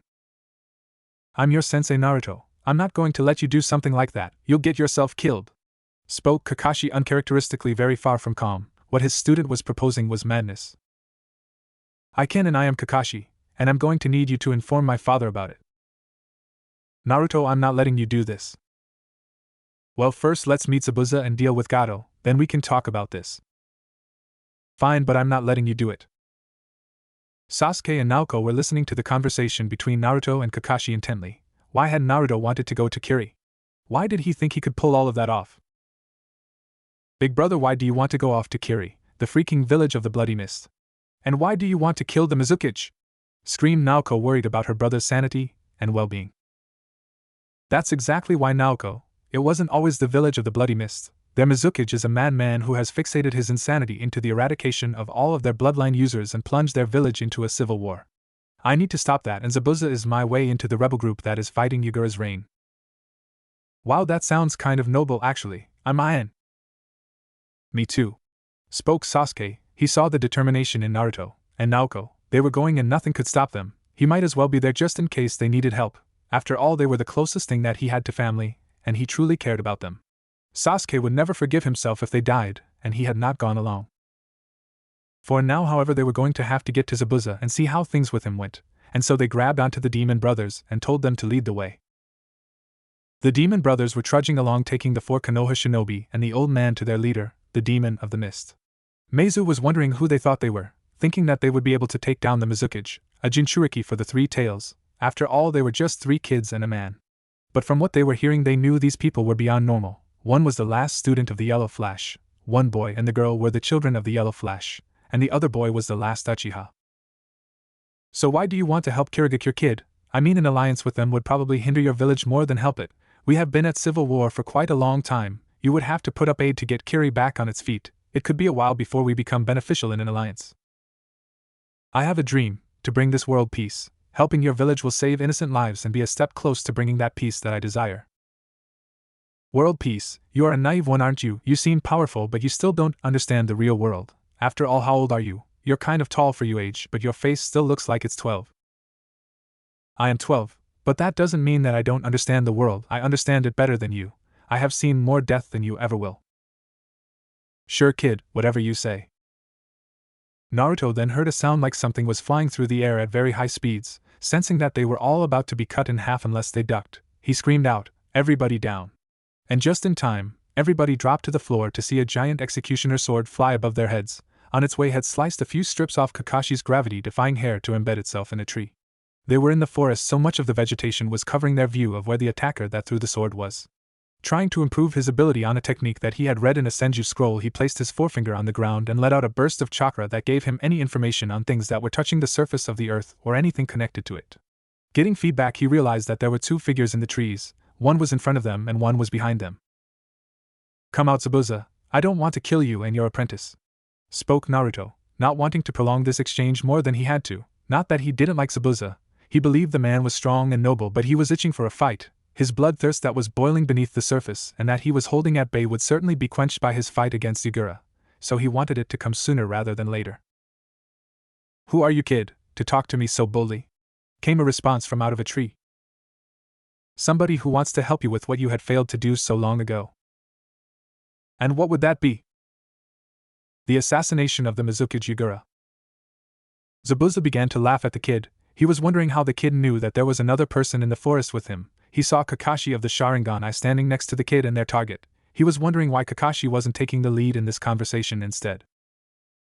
And what makes you think that you can kill somebody like Yagura when I had failed? Because I'm much stronger than you. Oh really? Zabuza said, feeling insulted. He began to go through one of his favorite techniques, Kirigakure no Jutsu, and then the forest that they were in began to get covered by dense clouds of mist that only allowed a person to see a foot in front of them. The demon brothers that were in front of them a moment ago were gone. Do you know what I am known for, kid? The art of silent killing. There are 8 targets: throat, spinal column, lungs, liver. The jugular vein, subclavian artery, kidney, and the heart, which one should I choose? Stay out of this, guys, but stay on your toes. There's another person in this forest, and if they are in league with Zabuza, you can bet that they are not someone to take lightly," said Naruto, getting ready for Zabuza's attack. "Do you really think that you can take me alone, arrogant fool?" And with that, Zabuza appeared right behind Naruto, ready to bring down his giant sword that he had retrieved. Naruto unsealed his gunbai from his glove and brought it up to meet Zabuza's sword. Their weapons clashed and held their position, the people behind them trying to use their strength to gain the upper hand, their eyes looking into the others. Naruto then puffed into smoke as a kunai passed through him, but the Zabuza with the executioner blade dissipated into water, as the real Naruto was behind him, also, having plunged his hand through Zabuza with his super strength. Not giving each other any time for breaks, they rushed each other again, bringing their weapons up to clash. Naruto was channeling his chakra into his Ganabi with wind and nature transformation. Zabuza, unaware that he could do this with his weapon, went through with his attack only to be blasted by a massive barrage of wind that launched him into the air and smashed him into a tree. Seeing their leader was in trouble, the demon brothers in tandem with Haku launched their attacks. Haku launched Senbon from a position hidden to Naruto. The demon brothers launched exploding kunai and rushed forward, their chains between them. Naruto immediately smacked them all away with his gunbai, and was also releasing similar bursts of air to the one that smashed Zabuza into the tree. Naruto hit 2 of his targets in Meizu and Gozen, knocking them out too, and with left to handle Haku's new barrage of attack.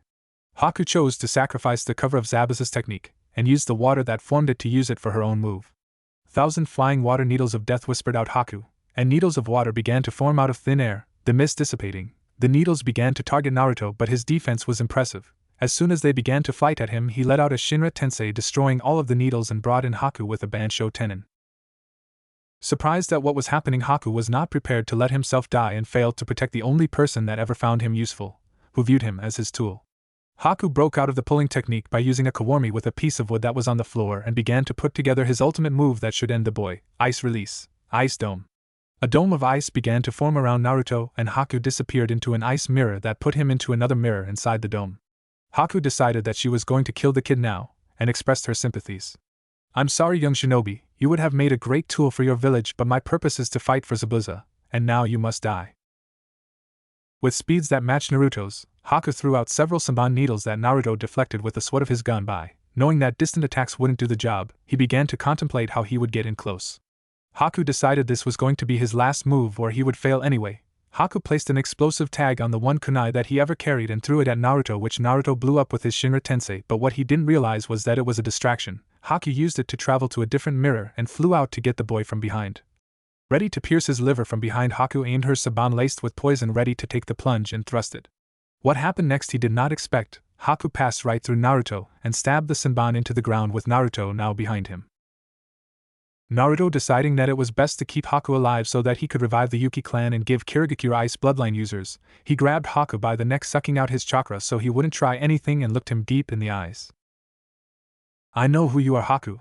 I know what happened between your father and your mother, how he killed her and tried to kill you. I know that Kirigakure is slaughtering their bloodline users in droves. I want to help save them, to protect those innocents that have done nothing wrong." "Who are you?" whispered Haku. He had never told anybody besides Zabuza about his past. "The one who will slay Yagura, the one who will save Kirigakure from itself. Do you trust me?" "Yes." "Good," Naruto said with a soft smile. "Now let's get Zabuza up and those 2 brothers. We should get started on this journey as soon as possible. With every second lost, so are the lives of people who didn't deserve it." With that, Haku dropped the ice dome to reveal Kakashi, Naoko, and Sasuke in battle stances with Tazuna behind them. In front of them were the demon brothers and Zabuza.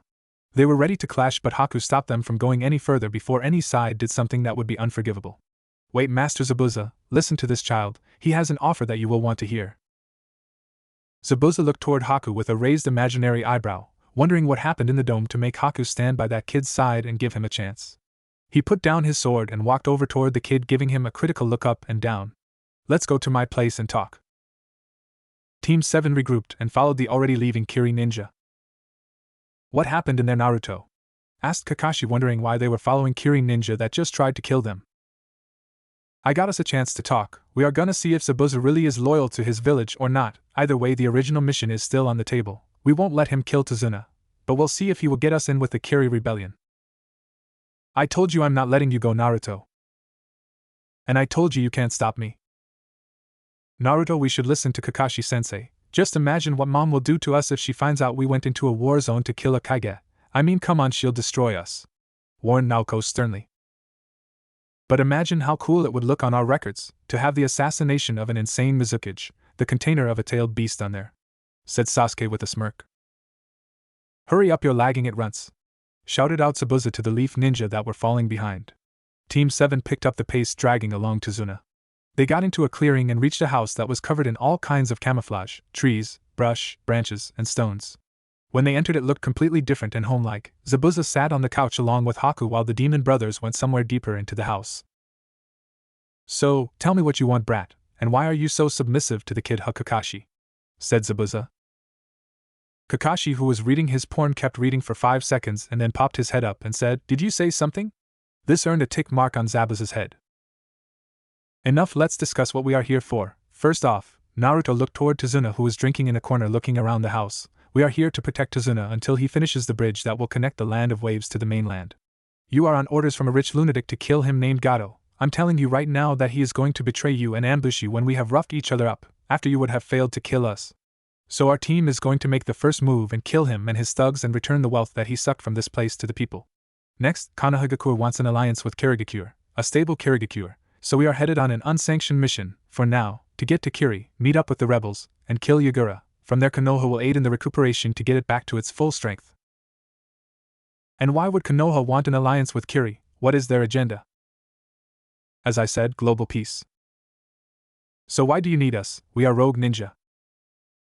"Well, what is an alliance if we've never done anything for each other? We want you, Zabuza, and your demon brothers, and Haku to return to Kiri and aid in the recuperation. Basically, you're our way into getting in Kiri's good graces before we get into bed with each other. Less chance for betrayal that way if we know each other beforehand, and how will they not be grateful to us if we return a member of the Seven Swordsmen, and the last member of the Yuki clan that can supply them in the future with the Ice bloodline?" "Fine, we'll take you and make the introductions. We are patriots no matter what anybody thinks. We love our village, and if Konoha will give it back to us, we will take all the help we can get." "Really? I didn't expect you to accept so easily," said Naruto, wondering suspiciously. "I'm a smart shinobi, that's how I've survived so long as a missing ninja, and I can tell this is the smart move. After all, if we are not with you, we are against you, am I right?" "Indeed you are. Well, let's finish with Gatou and his men before we get going." "Very well. Wait, Naruto, if you are as strong as your father believes, I might not be able to stop you, and with Naoko and Sasuke at your side the chances are probably less, and since I'm your sensei, and you guys are practically my family, I'm coming with you," said Kakashi sincerely. "Thank you, Kakashi," replied Naruto, glad to have a man that he has become fond of over 6 years as a friend by his side. "Now let's get to Gatou's base. If you are as strong as I think you are, the security shouldn't be a problem." Zabuza walked out of the house with his group in tow, followed by Team 7 and Tazuna. They began to head towards Gatou's compound, discussing how they would commence their assault. It was decided that Team 7 would go in the front while the Kiri group went in silently from behind, and that they would confront Gatou together. Gatou's base resided on a plateau below a large cliff. It looked like a 2-story mansion, with tents of bandits and rogue ninjas in the space in front of it. This would be easier than they thought, so both teams got into their positions and prepared for the assault. Naruto, however, just stared on at the group below, and told his team to stay put. He went to the edge of the cliff that overlooked their base and flew up, surprising his team. Not giving a care in the world, he kept floating up and suddenly placed his hands outward. Shinra Tensei. All the chakra that Naruto gathered up in his hands blew outward and began to crush everything in its path. At first the bandits and the ninja had no idea what was happening. Their comrades were screaming and they were all trying to run one direction, away from the crater that was being created, as if something was pushing down the ground, decimating all that preceded it. The bandits and ninja were literally dying by the dozens. The entire front area of Gatou's house was turning into a crater. About 20 seconds later the enemy camp was gone, the rumbling was gone, and all that was left of a disturbance was a massive dust cloud in the air. Kakashi's one visible eye was wide open, Naoko's mouth was agape, and Sasuke was brooding. They were all wondering how Naruto had such cool abilities. I mean, he was flying in the air and had just pancaked about 300 bad guys into the ground in less than a minute. Not caring about what they thought, Naruto just landed on the ground and spoke, "Let's move." The leaf ninja began to walk down the cliff with chakra holding them to it. When they had reached the crater that Naruto's technique made and began walking to the house, they opened the door to Gatou's mansion and saw pools of blood beneath figures that had body parts missing and were all dead. They looked as if they were trying to run away from whatever killed them, impaled in the back by a large sword or ripped apart messily by chains. Some had precision holes in them, no doubt targeting vital organs of their body. Naruto, Naoko, Kakashi, and Sasuke all followed the trail of bodies toward a hall with double doors with a man impaled onto it by his hands, a kunai sticking through them and his throat slit. They opened the door to reveal a group of Kiri ninja and a scared short man in a suit that was pissing himself in a corner. The Kiri ninja except for Haku were toying with him, throwing kunai at him but not trying to strike him. Some cut his clothes or embedded themselves a few inches from the man's appendages. So this is Gatou, huh? He doesn't look like such a threat, but looks are quite deceiving. I should know this better than most, I suppose, said Naruto, eyeing the tiny man. Please help me. I'll pay you anything, just please help me, please, screamed out Gatou. Sure, just give me everything that you own, all your deeds, the paperwork to the ownership of your companies, everything that you hold valuable, and then I'll save you, spoke Naruto. Okay, just don't let them kill me. Gatou walked to the bookcase that he had in his office and pulled on a book, which raised the eyebrows of a few people in the room. The bookcases retracted and revealed a large vault. Gatou put in the combination on the dial and opened it to reveal quite a few things: paperwork, stacks of money, and other valuable things that Naruto would indeed look into. But most surprising to Naruto and Naoko was the red Uzumaki swirl on a black flag at the back of the vault. They turned to Gatou. Where did you get that flag? Naruto pointed to it. What? Oh, that, I bought it from a store. Gatou tried to deflect, knowing that with the look in their eyes that the flag meant something to them. You would never buy anything like that. Now tell me, where did you get that flag? Please don't kill me, please. I got it from a wasteland about 50 miles west of here. It was once a village called Yagura, said to be an extremely powerful place, and that's why it was destroyed. How much have you taken? Nothing, not yet. Searching and excavations are supposed to begin in a few months. Good, said Naruto with a smile. Naruto then looked around and saw what he was looking for: the paperwork to Gatou's fortune. Sealing everything else, the various items, and the stacks of cash, into a sealing scroll, he grabbed onto the paperwork that would return the Land of Waves' fortune to its people. Thank you, Gatou. You can kill him now, Zabuza, Naruto said, turning to Zabuza. Naruto was thoroughly pissed off that somebody was going to violate his ancestors' village. Even if they were only partly his ancestors, it still meant a lot to him, especially if the place contained power. Placing the sealing scroll that held most of the vault's contents in his holster, and turned to leave. With pleasure, Zabuza said as Naruto walked out of the room, and picking up his sword, Zabuza pointed it at the cowering Gatou in the corner. He slashed and Gatou's head went flying in the air and hit the ground 2 seconds later. With Naruto, the two children of the Hokage were having a discussion on what to do about their mother's home village. We are going to see what is left of it, and what we can find after this business in Kirigakure. Cool, we're gonna see Mom's village, said Naoko, enthusiastically pumping her fist in the air. Zabuza walked out of the office and turned toward Naruto. Let's begin our journey to Kiri. The group had been walking for a week. Kakashi had sent one of his dogs summons named Pakin to inform the Hokage of what they were going to do: kill Yagura, gain an alliance with Kiri, and then see what secrets the old destroyed village of Yuza held. Currently they were walking along a river, not going directly to Kiri since that was Mizukage-controlled territory. Instead, Zabuza was leading them to the rebel base that was located behind a waterfall which was embedded in a mountain. Zabuza took a pathway that led behind the waterfall, and the rest of the group followed him. Don't talk, just follow my lead and don't do anything to make them think they can't trust you. Zabuza received a nod from the Leaf Ninja, and then they continued walking until they reached a large cave. At the other end of the cave was an opening but was guarded by 4 shinobi with Kiri headbands. Halt, said one Kiri shinobi, and so they did halt. Who are you? The same man shouted out again. I am Zabuza Momoichi. With me are the Demon Brothers, my disciple, a member of the Yuki clan, an aide from Konoha to our cause. They wished to see me to discuss strategy to finally get rid of Yagura. Not expecting what he had just heard, he was kind of surprised. They had not seen or heard from Zabuza for quite a long time. They thought he was out doing jobs and collecting funds for the cause, but here he is with aid from a foreign village? Wait there, and do not move. With that, the head guard ninja told one of his men to go get Mei, and tell her that help was here. Waiting for what seemed like forever, a beautiful woman walked out of the opening that the shinobi were guarding. Mei was a slender woman that looked to be in her early 20s, maybe younger. She had green eyes, an ankle-length, auburn hair, a top knot tied with a dark blue band, with 4 bangs at the front. 2 bangs were short, with one covering her right eye, and 2 are long, crossing each other on her bust. She was wearing a long-sleeved, dark blue dress that fell just below the knees, closed at the front with a zip, and is kept open on the front right side from the waist down. She also wore shorts in the same color as her dress and underneath those, mesh leggings reaching down over her knees. Around her waist, she wore a belt with a pouch attached to the back along with high-heeled sandals and shin guards reaching up over her knees, dark blue polish on her fingers and toes, and wore dark blue lipstick. In short, she was amazing looking, and since she was leading these people you could infer that she was smart and strong. My, what do we have here? For Leaf Shinobi and our old friend Zabuza, along with his posse. To what do we owe the pleasure? Naruto stepped forward appreciating the cleavage of the beautiful shinobi but refocused. We are here from Konoha to push forward your cause and help you achieve your goals. We have brought Zabuza and his group with us to aid in this endeavor. We are here to finally get rid of Yagura. And why would Konoha want to help Kiri rebels? Why not just help the Mizukage in stamping us out if it is an alliance you seek, which is the only thing that you would pull out of this by helping aside, which would be the smarter move. Let's just say that we know Yagura is a madman, and we would rather be allied with you instead of that lunatic that is killing his people in a pointless conflict. Very well, what are your terms? We want a military and trade alliance with Kirigakure after we have disposed of Yagura with you as the new Mizukage. We are willing to provide humanitarian aid after you get your village back. However, all of this must take place within the week. We need to return to Konoha as the Chunin exams begin in 2 weeks, which we will participate in, right, Kakashi? Yeah, sure, replied Kakashi reading his porn. What? You're Genin. How do you expect to help us and kill the Mizukage, if Lady May can't even do it?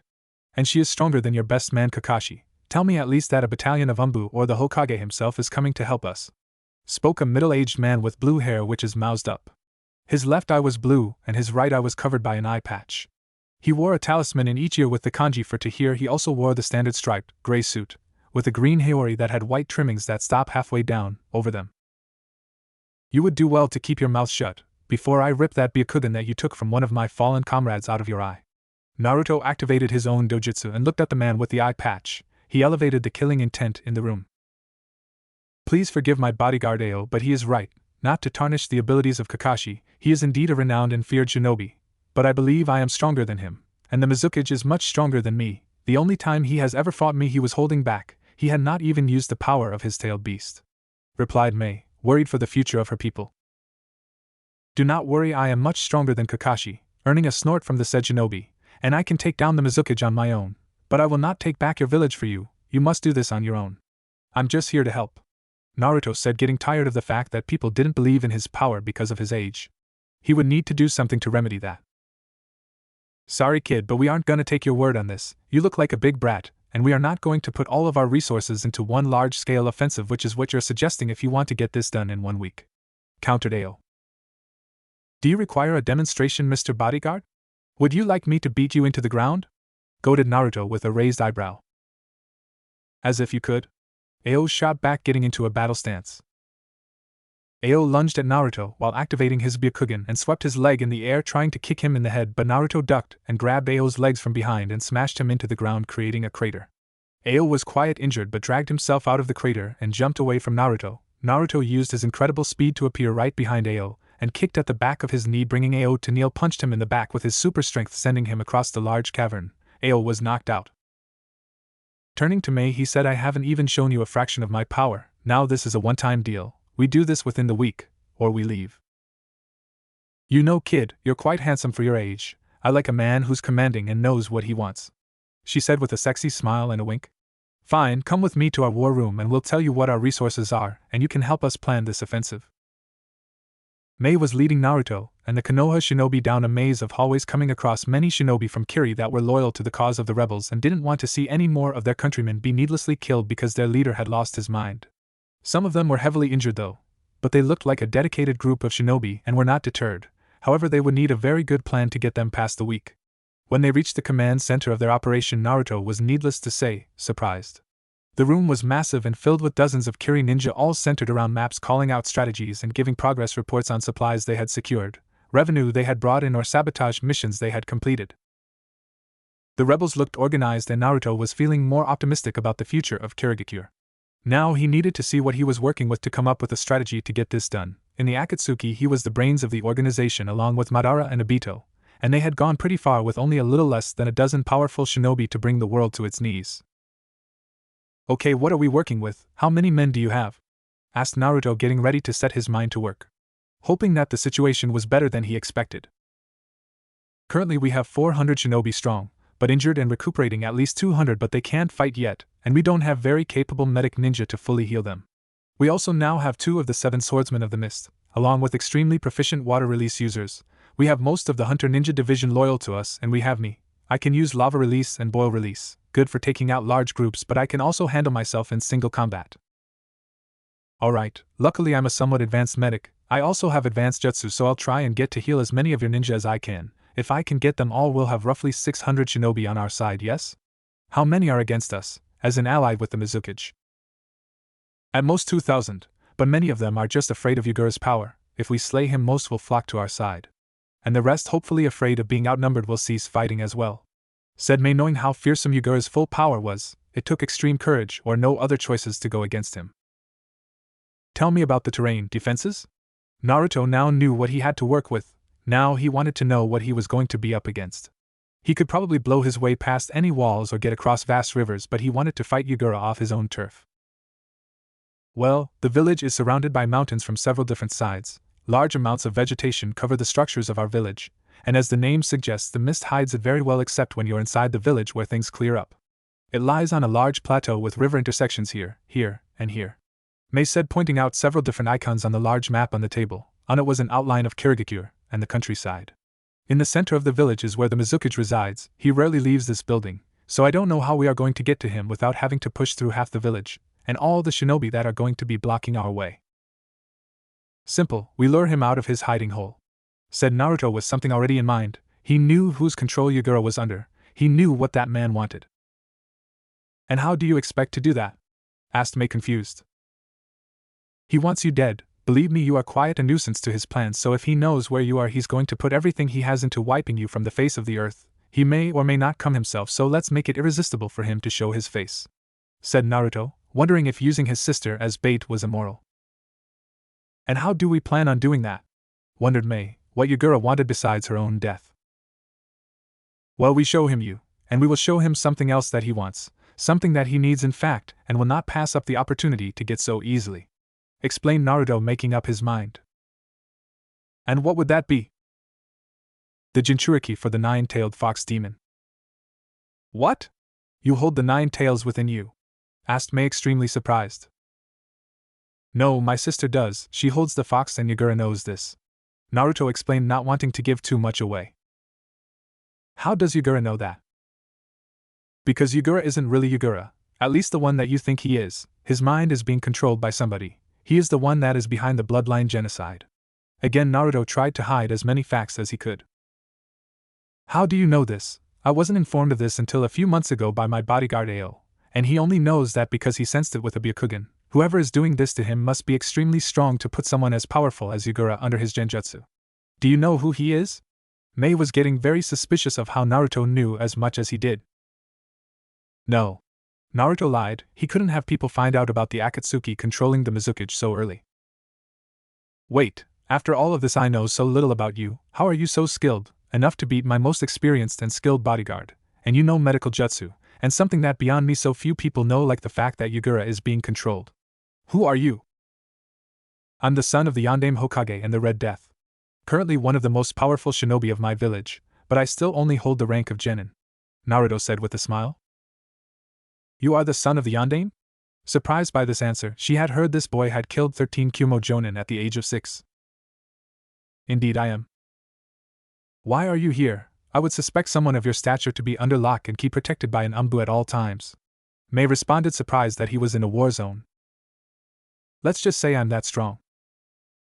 Well, I'm glad that you're here to help us.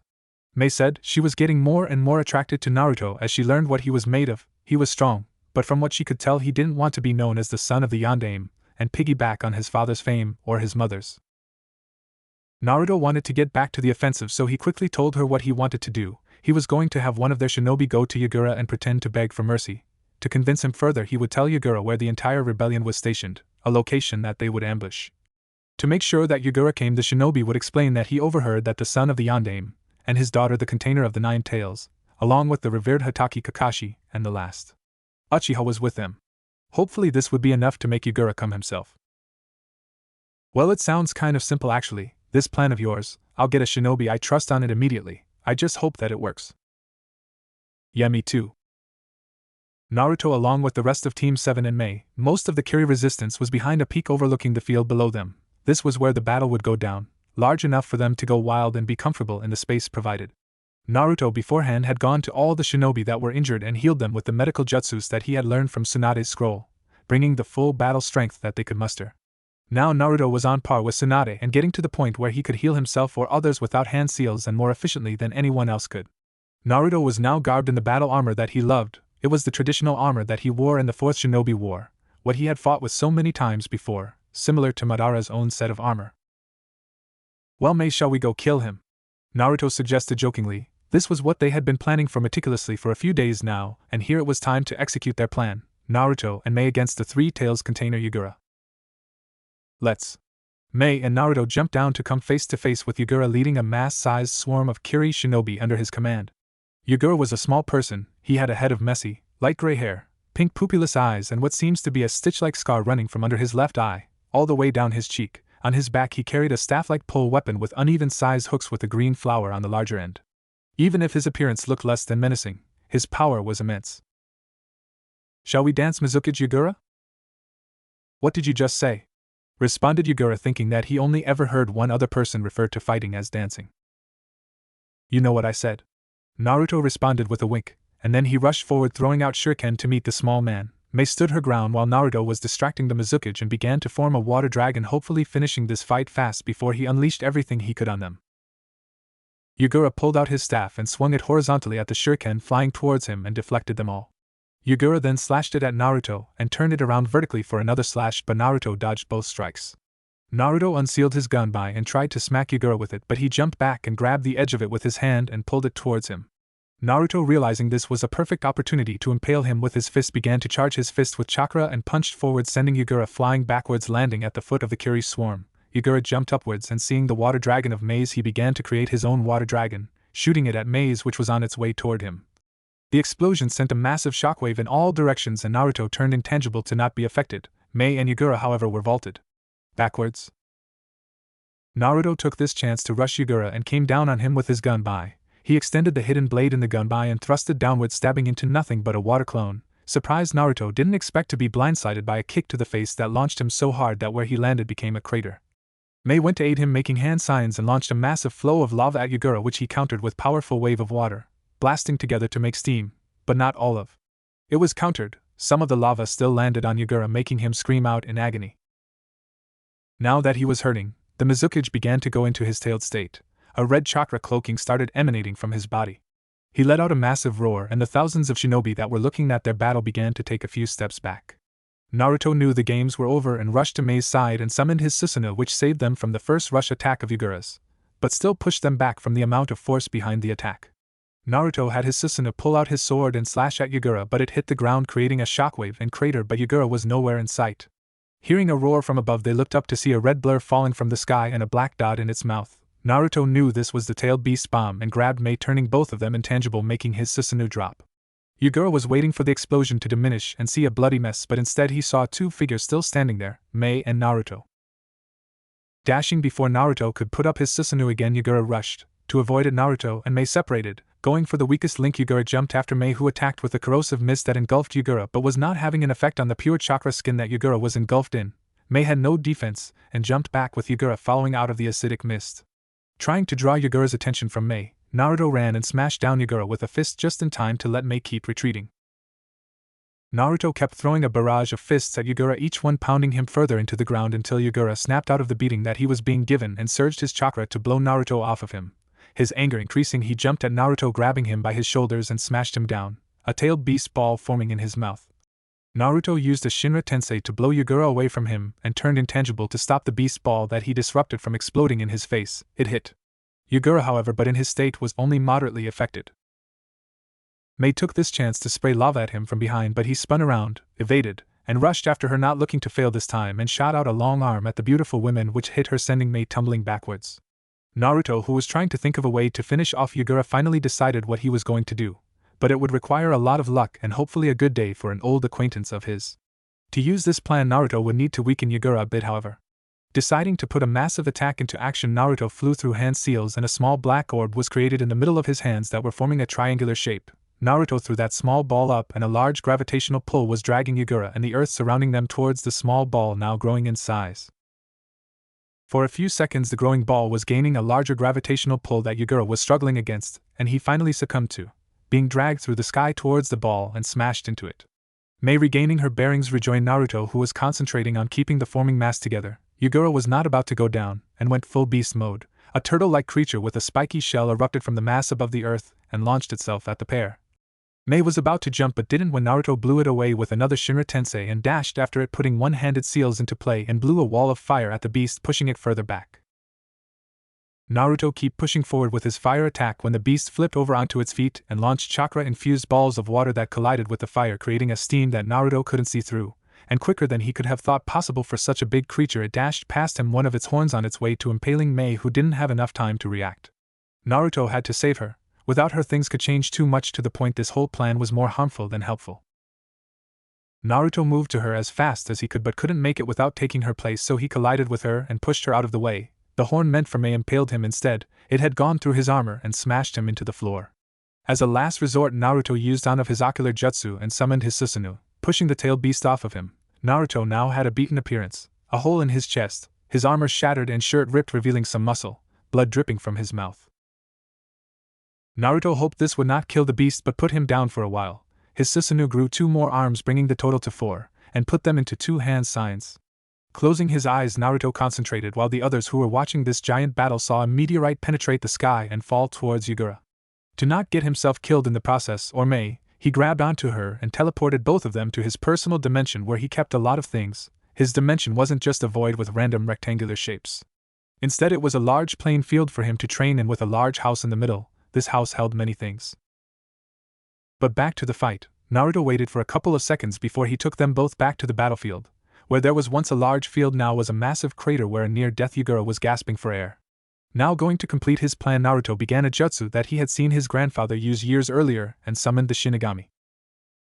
"I need your help sealing the 3 tails inside of me," Naruto gasped out. The hole in his chest was bleeding heavily. "Why should I help you?" "Because we are both in this together, and we both want this world to be saved. I can't die here."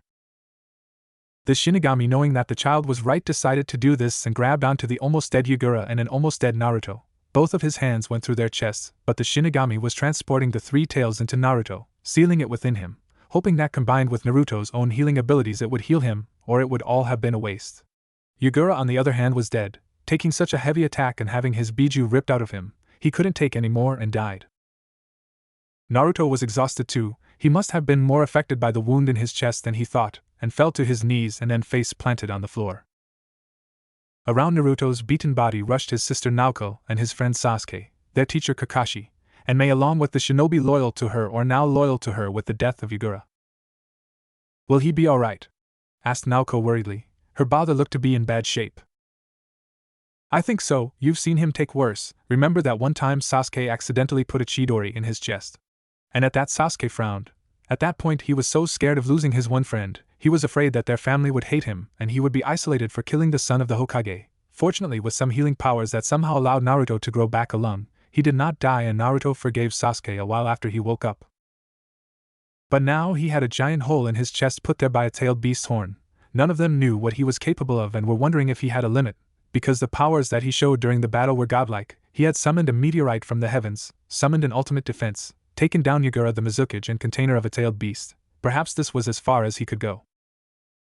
Mei, however, would not let him die. He had done so much for her, he had bled for her, and took a blow that would quite have possibly killed her. She would repay him somehow, she vowed it, but right now they needed to keep him alive. "I need a medic!" screamed out Mei. She was holding his head on her lap. She saw blood everywhere, but what was most interesting was that the wound seemed to be piecing itself together. The big hole was now getting smaller, and quickly. "I think he's going to be okay," said Mei, looking relieved. "Good," whispered Kakashi. Naruto was like family to him, a little brother that he could teach cool things to, and his father, he looked up to him as his own father. He was the man who trained him to be who he was today. He couldn't fail Minato, and if his son died on his watch in an unsanctioned mission, shit would hit the fan. "Come on, let's bring him back to our infirmary. A medic might be able to help him more." "Yeah, let's go." Kakashi grabbed Naruto and carried him bridal style back to their camp.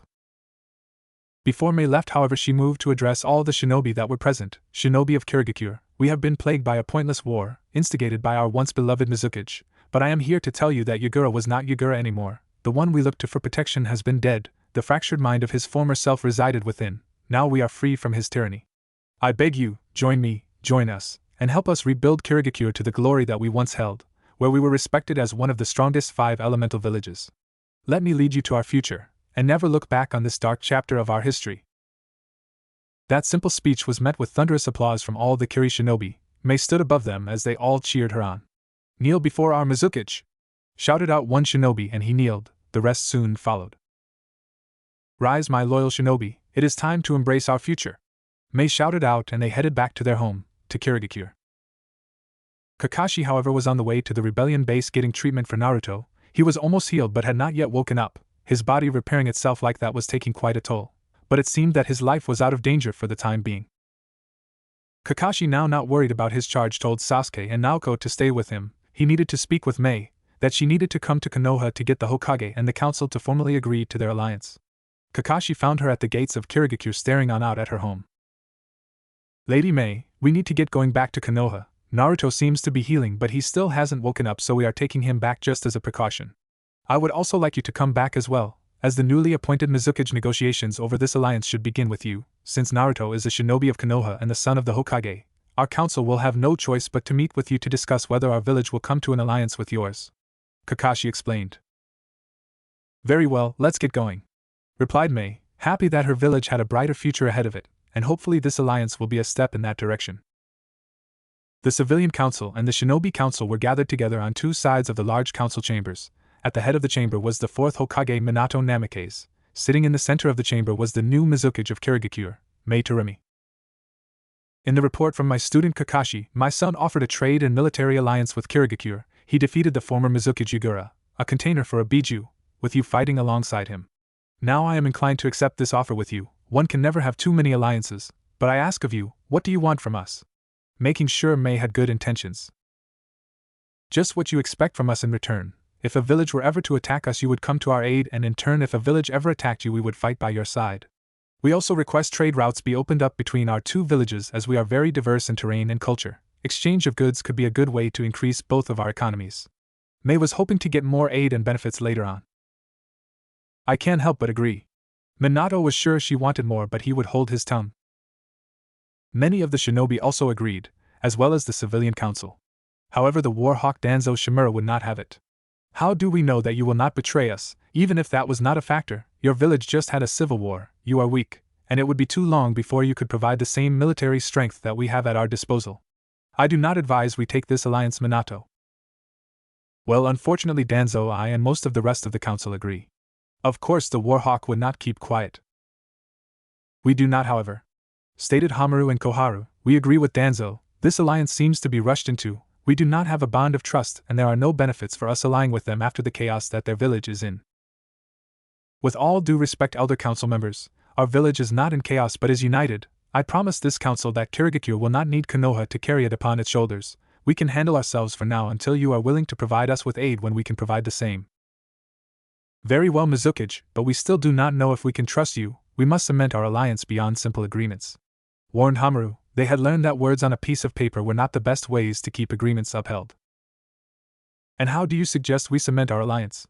Asked Mei, wondering what the village elders had in mind. Lord Hokage, what about marriage? Koharu suggested. What? But I'm already married. Minato screamed out. Koharu would be dead if Kushina was in the room. Not to you, Lord Hokage, but your son. If what Kakashi said is true, your son is extremely strong. He was able to take down the Mizukichi, and displayed an immense amount of skill and abilities. He is able to use the Susanoo, and devastating techniques that we do not even know. I mean, how was he able to summon a meteor from the sky to smash the tailed form of Yagura? Not to mention that he is from the lineage of 2 of the most powerful shinobi in all of history. He has the lineage and the strength. We must admit that when he gets older and if he can maintain or get stronger, he is certainly a candidate for the title of Hokage after your tenure, Minato. While this was Bane said, Danzo was wondering if he could get his hands on Naruto. The village would indeed be supreme with a figure like Naruto by his side. He had seen the ruthlessness in the boy's heart. If only he could unleash it fully. So you're saying you want me to marry Naruto, a possible Hokage candidate for your village in the future, to make this alliance happen? Mei tried to clarify, not minding the idea. Indeed, he has already gained the favor of many of our village's clans, he has saved the heir to the Hyuga, he is friends with the last Uchiha, he is powerful, and he has the support of many influential people in Konoha. It certainly is a possibility. Very well. Mei confirmed, wondering how Naruto would take it. Wait a second, how old are you even? Minato was wondering the age difference between his son and his future wife.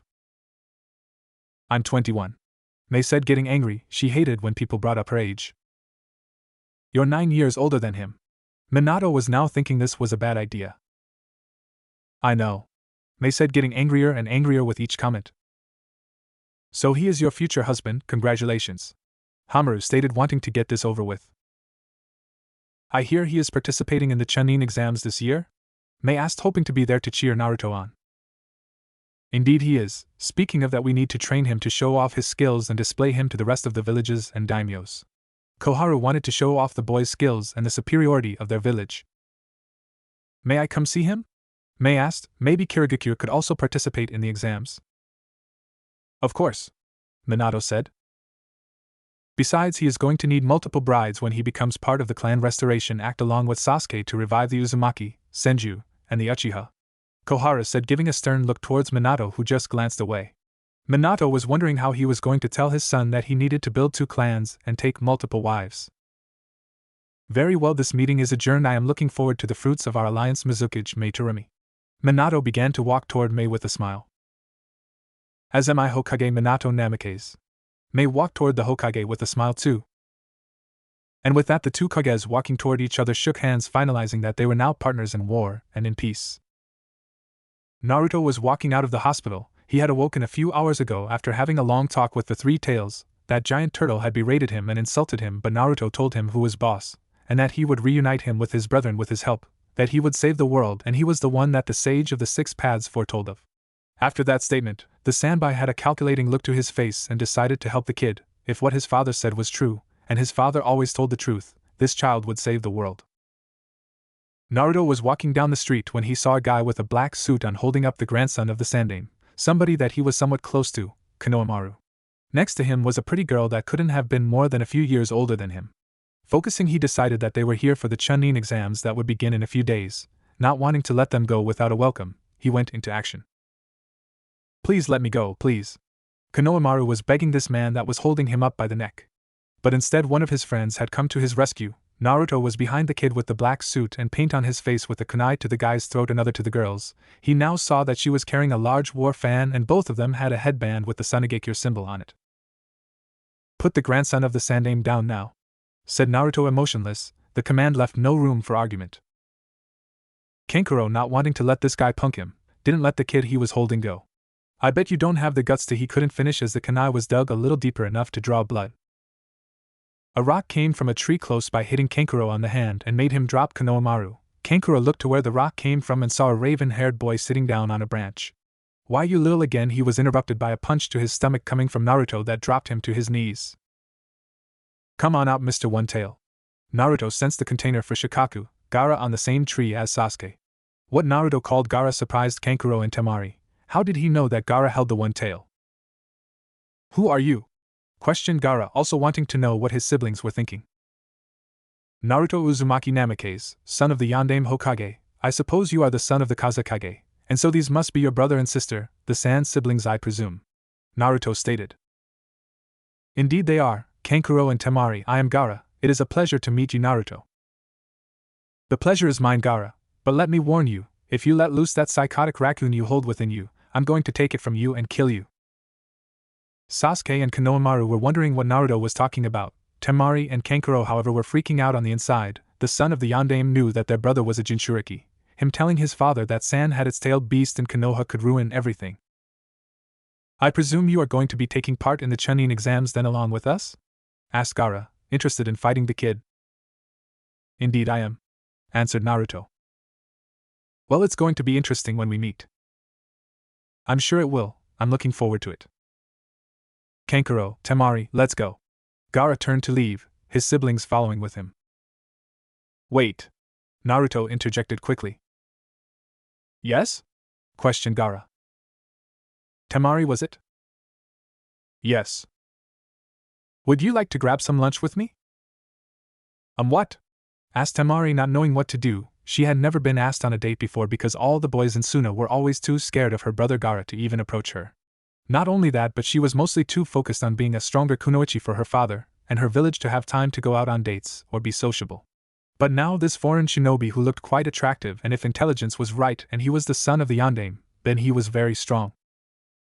I asked if you would like to have some lunch with me, before you have to go do whatever you have to do with your team. I mean, there is still about a week before the exams. What are you going to do in that time besides explore the village? I'll show you around if you would like. Naruto explained with a smirk. Temari turned to Gaara and Kankuro to see what they thought.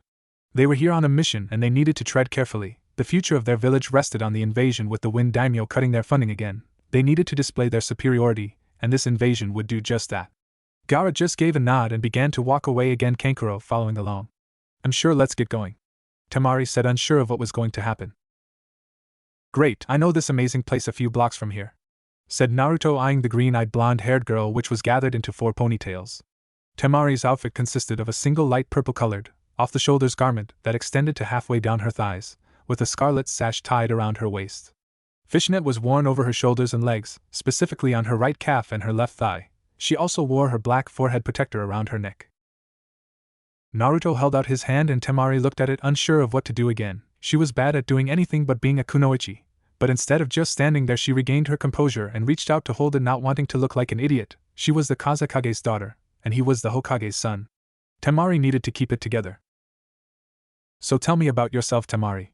Naruto asked, wanting to know about this girl, even though he somewhat knew her in his past. She was a warrior for sure. She was strong and beautiful. Someone that he could actually maybe get close to. In his past he never got close to anybody much. He had defected from his village at the age of 16 to join a group of S-class criminals bent on dominating the world. It didn't leave much time for romance. How about you start first to give me an example?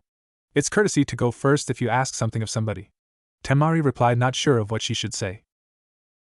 Well, my name is Naruto Uzumaki Namikaze. I am a genin. I like my family, my friends. I like to train and study, to make new techniques. I dislike arrogant people who can't back up their talk. I respect people who are trying to get stronger. My dreams for the future are to save the world from itself. And that's mostly all there is to me on a philosophical level. Now your turn. Naruto summed it up, trying to think of what he might have missed, but they were now at the entrance of the restaurant. It was called the Yellow Lantern. They walked inside and the receptionist began to walk towards them. He gave Naruto a large smile and greeted him. Mr. Namikaze, it's so good to see you again. Shall we get you to the usual table, sir?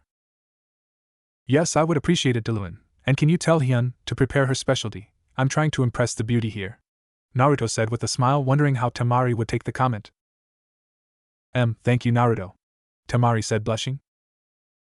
Diluin led Naruto and Temari up the spiraling staircase that was in the middle of the restaurant, toward the top, and put them in a secluded corner with the table off by itself. The tablecloth was elegant, and there was a single lantern in the middle burning brightly, the small source of light there. Okay, it's your turn, Naruto said, getting situated into his seat. Sure, but first tell me why he called you Mr. Namikaze and treats you like you own the place? Temari questioned, finding that weird. Well, I don't own the place, my father does. He owns a couple of things in Konoha actually. The Namikaze family was one of the families that came to the village very close to the time after it was founded, and they did well for themselves here. Naruto moved on to explain how they owned a prestigious weapon shop, a clothing store, some restaurants, and the one that they were at included. Beyond that, they had numerous investments in other parts of Konoha. Wow, so you're basically rich? Questioned Temari, wondering why he wasn't stuck up. I mean, my family is, but we are not that focused on the wealth. We are a shinobi family at heart, so that is the aspect of life that we are most involved with. Naruto explained. My family is something like that, I guess. My father, being the Kazekage, didn't really have time to remotely be a father to us with everything going on in Suna, but he made sure that we were trained to be the deadliest ninja that we could become. I hate to say this, but that doesn't sound much like a childhood. How old are you anyway? Years of training to become a killer must be quite taxing on your psyche. Naruto said, not knowing that she was subjugated to being made a killer for years. I'm 16, and yes, it was quite taxing, but we are not as dehumanized as one might think. But my brother Gaara is another matter. I don't tell this to anybody, but he kind of scares me. He never sleeps, and if he does, his biju goes on a rampage. It has caused his mind to become unstable. I really am worried about him, but I don't think I have that right. I want to show him I care for him, but I can't ever bring myself to do it. Temari confessed, not knowing why she just said that to a foreign shinobi. Wow, I think you've been waiting to get that off your chest for a long time, huh? But I guess I could understand. In my early childhood, I was not so close with my sister. She radiated this sense that I couldn't shake. A while after I told my parents that, they told me why. She was a Jinchuriki for the nine-tailed fox. But now I can't make fun of her so much for having a fox inside of her. Recently I have acquired a biju myself. I now hold the sanbai, the three-tailed turtle. Temari was absorbing all of this information very quickly, and then something hit her. Wait, you are a Jinchuriki. Wait, you hold the sanbai. I thought the three tails was held by the Mizukage Yagura, and Konoha Shinobi helped the new Mizukage kill him, so how do you hold that tailed beast? Temari screamed out. The only way he could have gotten that biju was if he was there and was able to seal it in himself. Her father got intel that a powerful Konoha Shinobi helped to liberate Kirigakure, and it was part of their mission to find candidates who could have been the ones able to do that. Naruto, knowing what she was thinking, confirmed it for her. Yes, it was me. I was the one who helped Mei take down Yagura. He gave a smirk at the face she was making. Her mouth was making a small circle as it was kept open by her shock. But how? You're barely a genin. You're a 12-year-old fresh out of the academy. Temari let slip what she knew about Naruto. It was Naruto's turn to give her a suspicious glance. How do you know that about me? We look basically around the same age. I'm even taller than you, even if by only a little. Naruto confronted her. Well, you know, I was briefed a lot on what we could face in Konoha, knowing the family of the Hokage were basics. Temari made a quick excuse. The only reason she knew about the Hokage's family was because the Hokage was the Yellow Flash, his wife the Red Death, his daughter the Container for the Nine Tails, and his son killed 13 Kumo Jonin at the age of 6 all by himself, something that she could probably never do. And they were all major players in Konoha, perhaps enough to put a dent in the invasion plans. Oh, well, that makes sense, I guess. Naruto let the subject drop because their food had arrived. Waiters followed by Diluin brought out a few plates of food that looked extremely delicious. Temari began to understand why she had seen so many people downstairs. She wondered if it was as good as it looked. In Suna the food was more of the basics. They valued water and something to eat. After all, they resided in a desert. They didn't take luxuries for granted. Well, Temari, dig in. I'm sure you'll love it. Naruto invited with a smile, pointing at something that looked like a piece of chicken, surrounded by vegetables, and on the side was rice. Temari wondered what to go for first, and she didn't waste any time. She began to dig in immediately. A few minutes and she had eaten everything on all the plates, and Naruto was just looking at her with an expression resembling shock and admiration. What he had just witnessed was like a person inhaling very rapidly, but instead of air it was food. She had not even paused to take a drink. Wow, Temari, were you that hungry? Naruto commented. Oh, I'm sorry, it's just that it was all delicious. We don't have food like this in Suna. Temari apologized when she saw that Naruto hadn't even gotten to eat any of the food. It's all right. It's nice to see someone appreciate good food. I don't tell anybody this, but I enjoy cooking. I might be too optimistic, but I think that it's on par with the food that Hyun makes, replied Naruto. Well, Temari, if you don't mind me calling this a date, I would like to end this date with something that I think is a part of the real us. Would you like to finish the evening with a spar at my family's personal training ground? Well, Naruto, you are a fighter and you like to cook. I wonder what other secrets you hold. Temari was starting to be impressed by this kid, but something was bothering her very much. This kid took down the Mizukage. How did he gain such power at such a young age? She was going to see if he was telling the truth. She would spar with him and test his power. But yes, let's go spar. It's going to be interesting to see what the child of another Kage can do. Good, let me take you to my family's house. The training ground is in the back. Naruto grabbed onto her hand again, and they left the restaurant, thanking Diluin on the way out. They were walking along the streets of Konoha, making their way to the Namikaze compound. They passed shops and Konoha landmarks that Naruto explained to Temari. Naruto and Temari were talking about the various stories of history from their respective villages that intrigued the both of them, and they were getting along great. Naruto, fraternizing with the enemy, are we? Come on, brother, you never understood boundaries. This is crossing the line. Just imagine what Dad will think. And Mom. You know how she gets about you dating. Not that you have ever had a girlfriend before, but still. Daddy and Mom are going to be so mad. Naoko just rattled off, not letting Naruto talk or for Temari to explain themselves. Shut up, Naoko. Naruto couldn't handle her blabbering. What are you doing out here anyway? Shouldn't you be at home? I forgot Mom wanted me to bring some flowers home, so I'm going to get some from the Yamanaka shop. And what are you doing, huh? Naoko put her hands on her hips, giving him an annoying look. You know what I was doing, Naoko. Now leave us alone. Naruto wanted to get away from this embarrassing display that they were putting on. Fine then, brother, but don't have sex with her. You're 12 and she looks way older than you. Or are you into that kind of thing, with older women? I think they're called cougars. But anyway, if you have sex with her, I'm telling Mom. And then she'll cut your junk off with her super awesome sword. Oh wait, Daddy wanted me to tell you to meet at Training Ground 7 tomorrow. He says he has something special to teach us. Anyway bros, see ya at home. Naoko finished and skipped off to the flower shop, leaving an extremely embarrassed Naruto and Temari behind. I am so sorry about what just happened, Naruto let out after what seemed like an hour of silence. His red face met hers and they just looked away again. Come on, let's get to sparring and let off some steam. Yeah, you're right, let's go. Besides, she wasn't so bad beside what she said, she is kind of adorable. Temari tried to lighten the mood, thinking about her own family situation and how they were complete opposites from Naruto. They continued walking until they reached a large Namikaze compound, which impressed Temari, but she lived in a compound about the same size, so she didn't really show it. Naruto began to walk around toward the back and Temari saw the place where they would be fighting. Well, this is it, shall we get started? Naruto asked, wondering how she would fare against him. For sure. Temari smirked and was already calculating a plan and ways to take him out. She was a mid to long range wind user and she knew close to nothing about his fighting style other than that he was a Jinchuriki now. He was extremely powerful, and had been under the tutelage of the Yellow Flash. He could come out to be a formidable opponent. Temari was never one to wait, as she showed Naruto with the massive amount of food she consumed in such a short time. So she made the first move and launched her attack. She extended her war fan and thrust it down once, and then many more times in quick succession. Every thrust resulted in blades of wind rushing towards Naruto, slicing the ground that they were on and the trees behind him. They threatened to slice apart Naruto.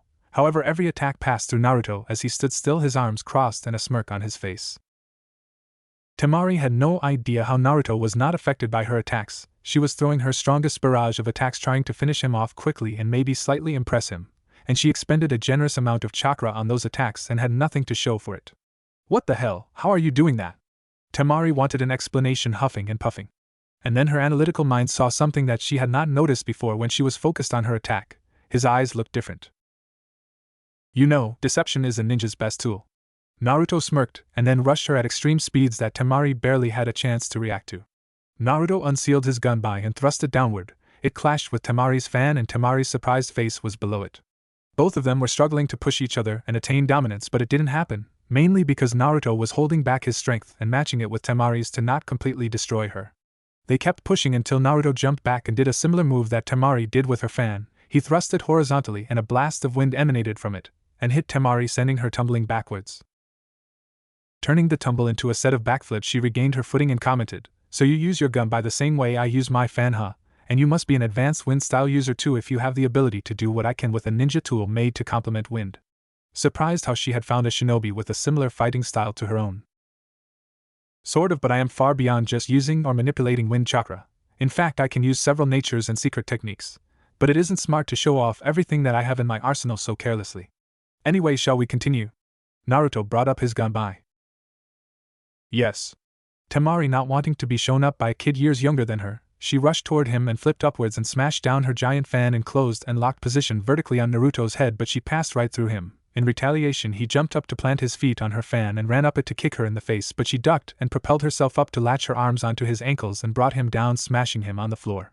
When the dust settled, all that she saw was a crumbling earth clone. Immediately on alert, she tried to jump out of the way and dodged a punch that created a crater in the ground.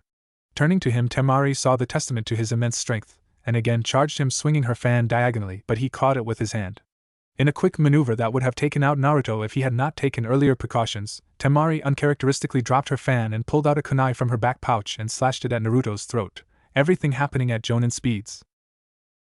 Temari's kunai slashed through Naruto's clone, but unfortunately it was a lightning-style clone, and as it dissipated, shocked her, causing her to scream out in agony and pass out from the pain. Temari dropped to her knees and then was about to fall to the floor, but Naruto, appearing from the ground, caught her in his arms. Oh crap, I think I went a bit overboard. Naruto was holding Temari up, her face in his chest, wondering what to do with her. He didn't know where her team was staying and it was pretty late out. Maybe he could just let her sleep in his room while he took the couch. After all, he was a bit tired from the long day and would rather rest than put the effort into trying to find where they were staying at. Naruto picked up Temari bridal style and began to walk into the house. He tried to avoid his mom, who was reading something in the living room, so he could avoid the questions and the beating, and spun through the kitchen. Naruto began to walk upstairs to put Temari in his room. He walked down the hallway and pushed the door open with his foot.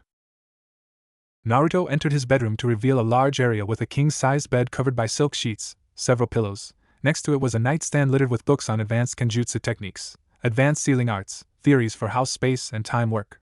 In front of the bed was a spacious rug that separated it from the mahogany desk pressed against the wall. On it were sacred texts and scrolls on secret techniques in chakra manipulation. For a while he had been trying to learn how to use the more powerful black lightning that only 2 people in Kumo had mastered.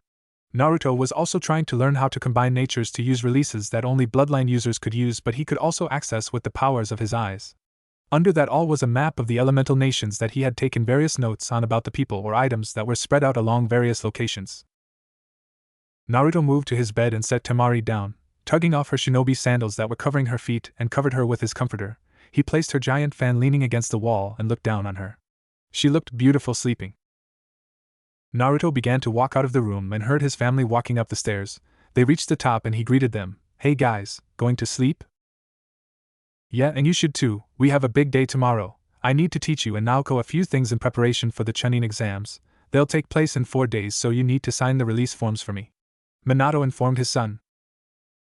"Yeah, okay, sure. Good night, guys," Naruto replied. "Good night, Naruto," his parents said back. "Good night, bro. Oh wait, how was your date with the Sunakuga? Did she, how do you say it, tickle your pickle?" Naoko giggled at her brother who was turning red. "Shut up, Naoko, geez," Naruto shouted out. "What's she talking about, Naruto?" Kushina's interest was piqued. "Yeah, Naruto, what's Sunakuga?" Minato was also interested. "I saw him walking with some girl with a giant fan on her back and a Suna headband on," Naoko informed them, "and they were holding hands."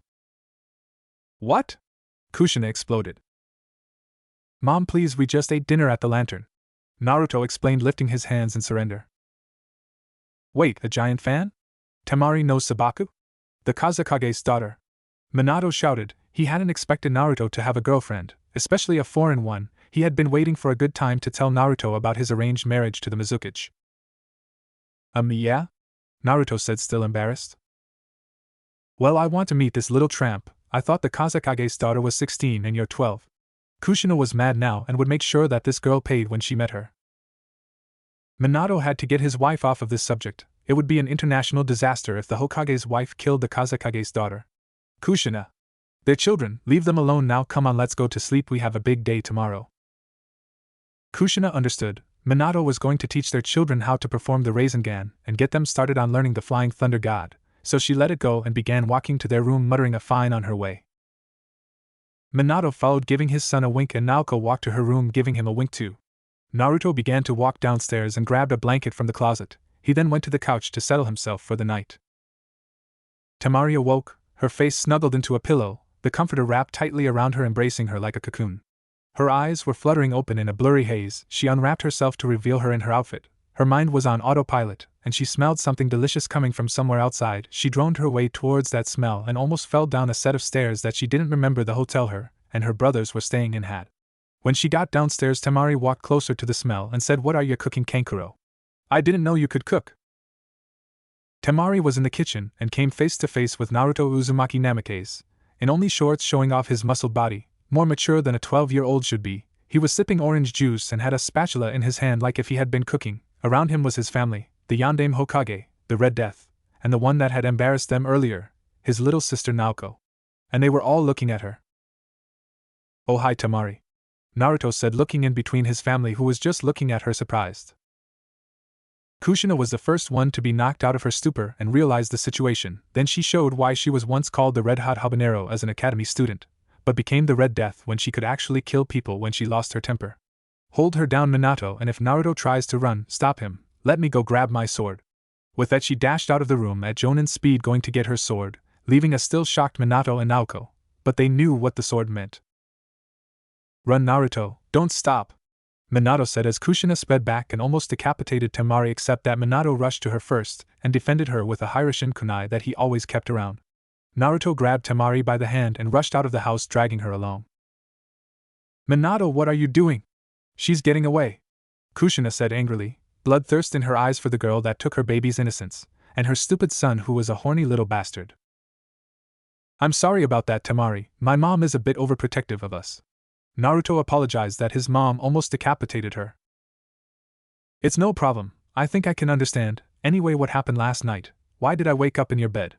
Temari was still freaked out, but she didn't want to show it. she was a badass Sunakunoichi after all. During our spar I shocked you with a lightning-style clone, after you tried to slice my throat. Naruto screamed out. Oh, I'm sorry about that, it's just that I go all out when I fight. It's not like you didn't showing off all of those moves. What was that jutsu that you used to turn intangible? And showing off with your multiple elemental style clones, and what was that dojutsu? Temari rattled off. Remember what I said about a ninja most valuable tool? Well, I haven't shown you many of my skills. As for the dojutsu, that's something that I very closely guard as a secret.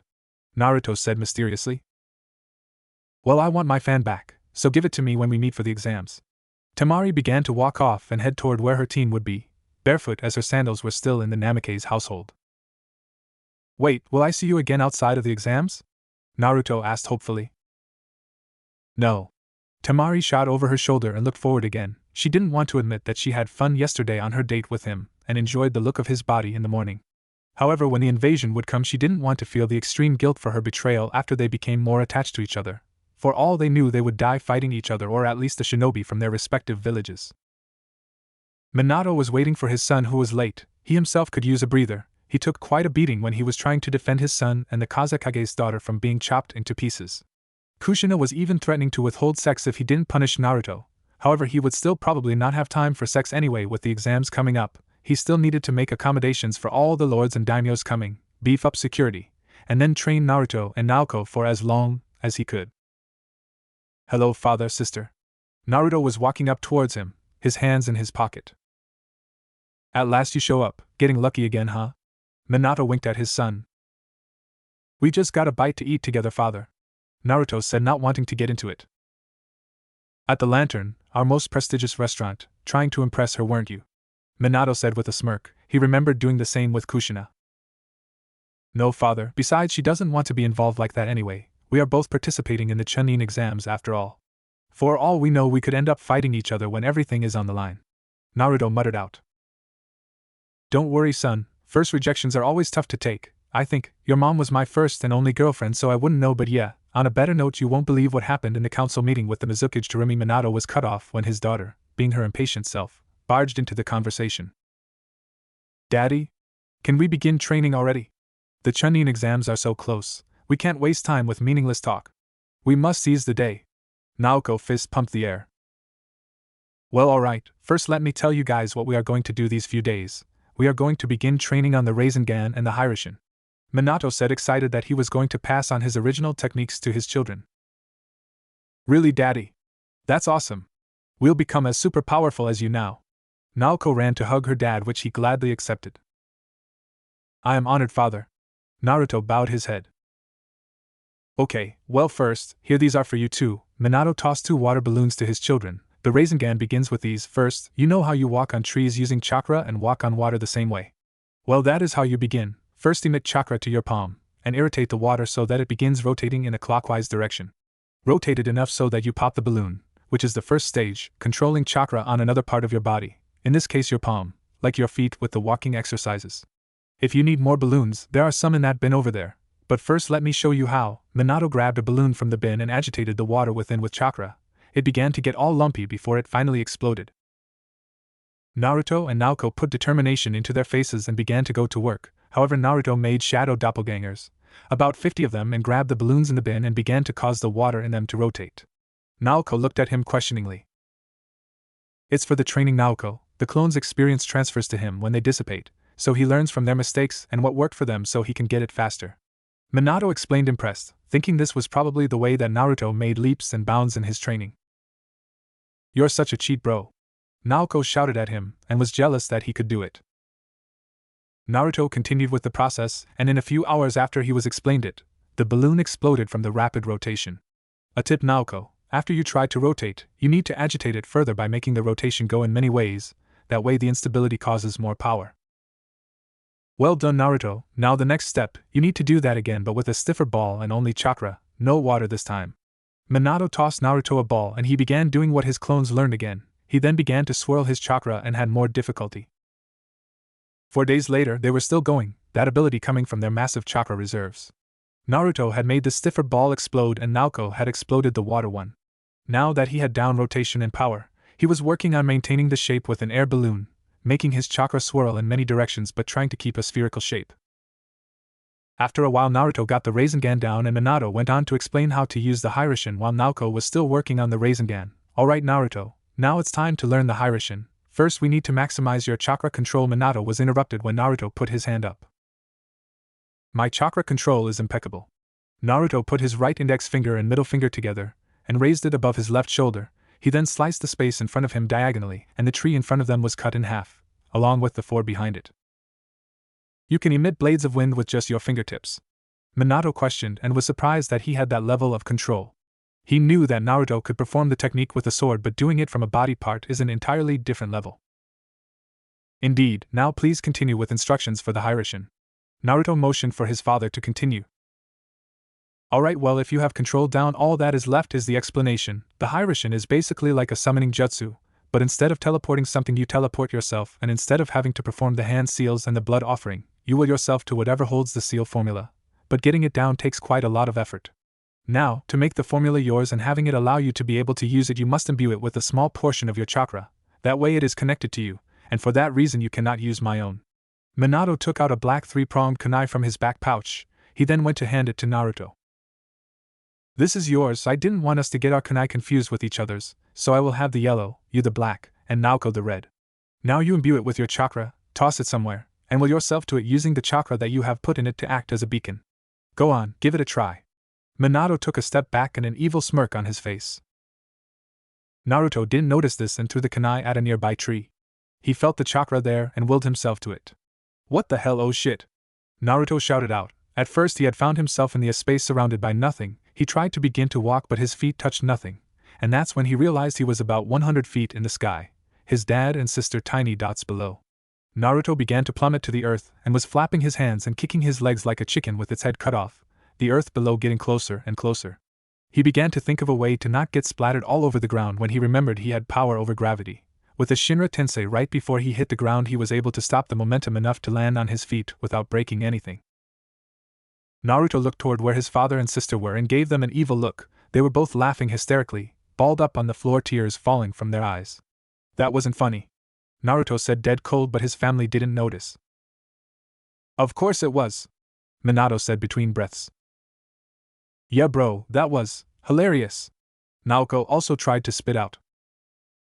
It's not an S-rank technique for nothing, Naruto. Mastering it to the point where you are pinpoint where you appear is a very difficult thing.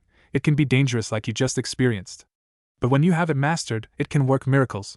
But that's as far as I can teach you, Naruto. You will need to practice with it yourself to get any better. Take that kunai to work with the formula and the technique whenever you have free time. Minato encouraged. Yes, father, and thank you for teaching me these techniques. Naruto bowed his head.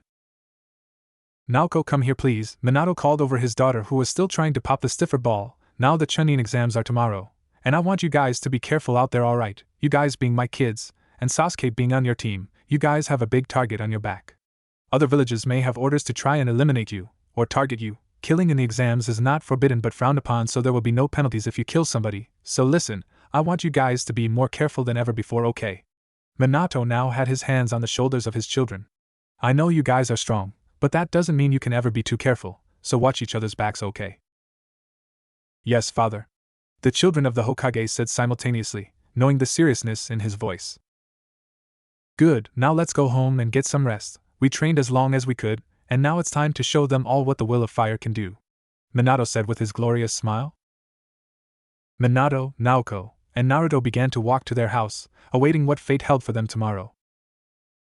Minato and Kushina and their kids were getting ready for the Chunin exams, which would begin in Kirigakure in a few hours, and this one would be very interesting. This year there would be a much larger quantity of genin from many other villages entering in the exam than ever before. From Konoha there were many notable potential shinobi, clan heirs and strong ninjas that would become the future protectors of their village, all powerful in their own right, and most had the drive to achieve greatness. But pitted against them were many other shinobi, fierce genin that were the pride of their villages, strongest of the batch that could be sent to participate in the exams, coming from villages like Kumogakure, Kirigakure, Sunagakure, Amigakure, Kusagakure, Otogakure. All were vying to show their superiority in this warlike simulation that worked as a substitution for the real thing. After all, shinobi were made to fight and protect. Iwagakure, however, would not be participating as Konoha, and they were sworn enemies since the Great War where Minato had slaughtered half of their forces single-handedly. But the worst thing that came from this was the hassle of hosting. They needed to fortify security and keep their eyes vigilant, and what made it even better was that Konoha shinobi had targets on their backs. After all, being the strongest village militaristically and economically had downsides, like everybody trying to fight their way to take that top spot. Foreign shinobi would indeed be looking to cause some pain to the Konoha participants while they were there. The Hokage was explaining this to all the Konoha genin gathered before him that were taking part in the exams. He warned them to never drop their guard and wished them good luck, to try their hardest. Once they had finished, however, they would begin their journey to the academy where the first part of the exam would be explained to them. Naruto, Naoko, and Sasuke were walking along the road to get to the academy where they were supposed to report to for the first part of the exams. They had wished their parents farewell and began to discuss what things would be like. They knew that these things would require individual work, but also teamwork. They would focus on what a mature and skilled Chunin would need to know, helping teammates, thinking things out, and finding the hidden meanings within hidden meanings. Kakashi's team believed they were prepared for all aspects, and so they entered the academy and handed their consent forms to their lazy team leader who was standing next to the entrance. Good luck, team, and even though we didn't train a lot as a unit, I believe that you are all prepared for what is ahead. Just remember the fundamentals and trust in your instincts. You are, after all, legacies of great shinobi. Kakashi began to depart to the waiting lounge and ponder over what he would teach his students if they made it past the first and second parts of the examination. Naruto opened the double doors and began to walk down the hall, turning to get to the stairway that would take them to the room where they would get instructions on the first part of the exam. Naruto began to head down a hallway but noticed that something was off. He saw a crowd ahead of him and a door that was covered in a genjutsu being blocked by two shinobi. They looked like younger versions of two of his father's shinobi, Kotetsu and Izumo, and then he realized they were Kotetsu and Izumo. This was a test of theirs. If these genin couldn't see past a simple illusion, how would they fare against something that was life-threatening and couldn't even recognize when something in their surroundings was off? Sasuke began to walk towards it, but Naruto put a hand on his shoulder. Don't give the genjutsu away, Sasuke. This will thin out the ranks. Besides, if they can't get to the test on time, they won't get in. And if they can't see past this illusion, they have no place being here. Naruto continued walking to where the actual exam was taking place with Sasuke and Naoko following behind him, both thinking how Naruto noticed that. They hadn't even caught it until Naruto pointed it out for them. Naruto reached the room and pushed the doors open, not expecting to see that many shinobi gathered in the area. He had hoped that most were distracted by the genjutsu. However, not wanting to draw unwanted attention to himself and his team, he quickly moved on and walked to the sides, but a hand grabbed him, and he turned to look towards who it belonged to. He came face to face with Temari and her siblings, who were giving him death glares. Probably they thought that something happened between them when she didn't meet up with them after that night. Naruto knew what she wanted and pulled it off of his back, what he had been lugging around the entire morning, giving Temari the giant war fan back to her. They then looked at each other for a few seconds, 3-on-3, Naruto to Temari, Naoko to Kankuro, and Sasuke to Gaara. The confrontation and assessments they were giving each other didn't go unnoticed to all the shinobi in the room. They were, after all, probably the most threatening people in the exams, being the children of the leaders of their village. They were sure to have a harder time than anybody else, with probably a lot of teams trying to harm them. The tension in the room could be cut with a knife. You know, you shouldn't draw so much attention to yourselves, spoke a voice from the side of them, a silver-haired boy with glasses, his headband showing that he was a leaf ninja. You can attract a lot of unwanted attention being who you are, attention you do not want in this situation. And who might you be, getting into business of ours, friend, putting yourself in the same spotlight by talking to us? Naruto said, not taking his eyes off of Temari. A fellow leaf ninja by the name of Kabuto, a shinobi who has taken these exams several times, somebody who has gathered all the information that can be gathered about this exam, increasing the odds of success. Kabuto retorted. Well then, I suppose you know what to expect. Care to fill us in? Sasuke was now interested in the boy. If he had any information that could help them, he would take any he could get. Since you are fellow leaf shinobi and fresh out of the academy, what can I help you with? Kabuto was suspiciously forthcoming with this information, even if they were from the same village, which did not go by unnoticed from both the Konoha and the Suna teams. Do you have dossiers on individual participants in the exam? Sasuke questioned, already knowing who he was going to look up. Indeed I do, Kabuto confirmed.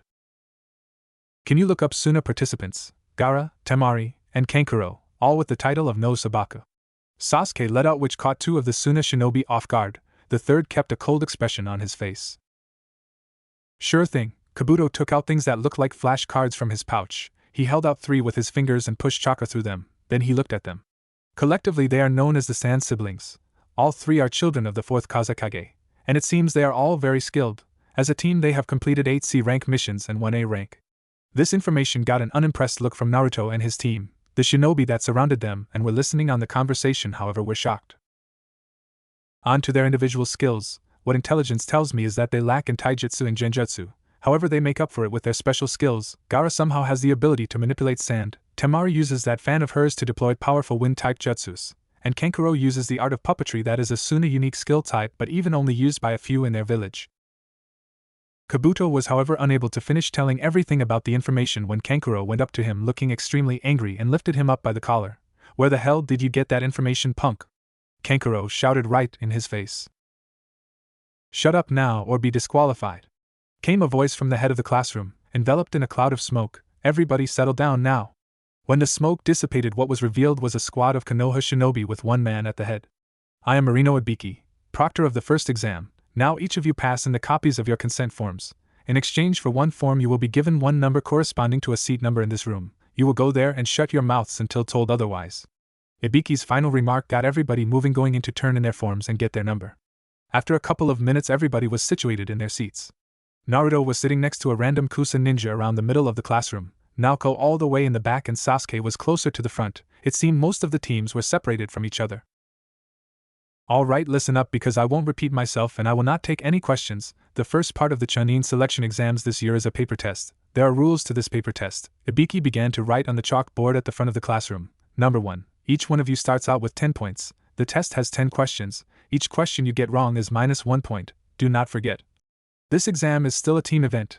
Whether you pass or fail is determined by the sum of your team's points. Now, if you do anything out of the ordinary leading us to think you are cheating, we will subtract 2 points from everybody on the offender's team. Also, if anybody loses all of their points, that person will be disqualified, and since the exams are team-based, that team will fail. You have 1 hour to complete the test. Now go. Ibiki finished, leaving the whole room clouded in a tense mood, his gaze seeming to fall on everybody in the class, the gaze of the proctors also falling upon the genin, like vultures circling weak prey.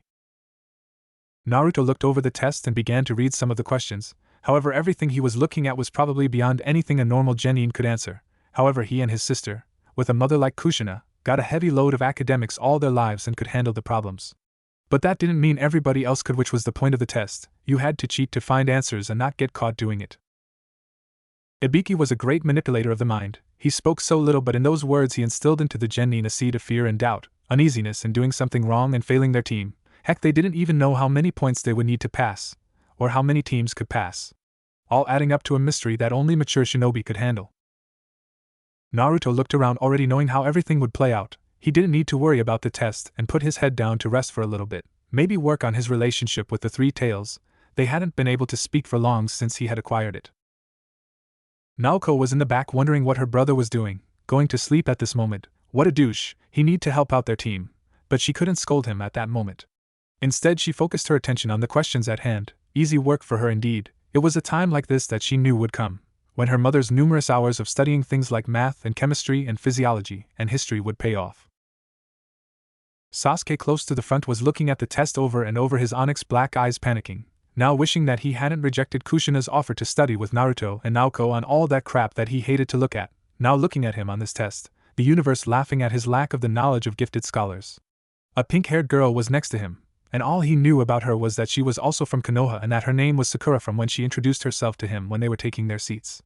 She seemed nice and normal other than her hair. He, however, was pulling at his own black hair, trying to pull the answers out of his brain, but nothing was coming out.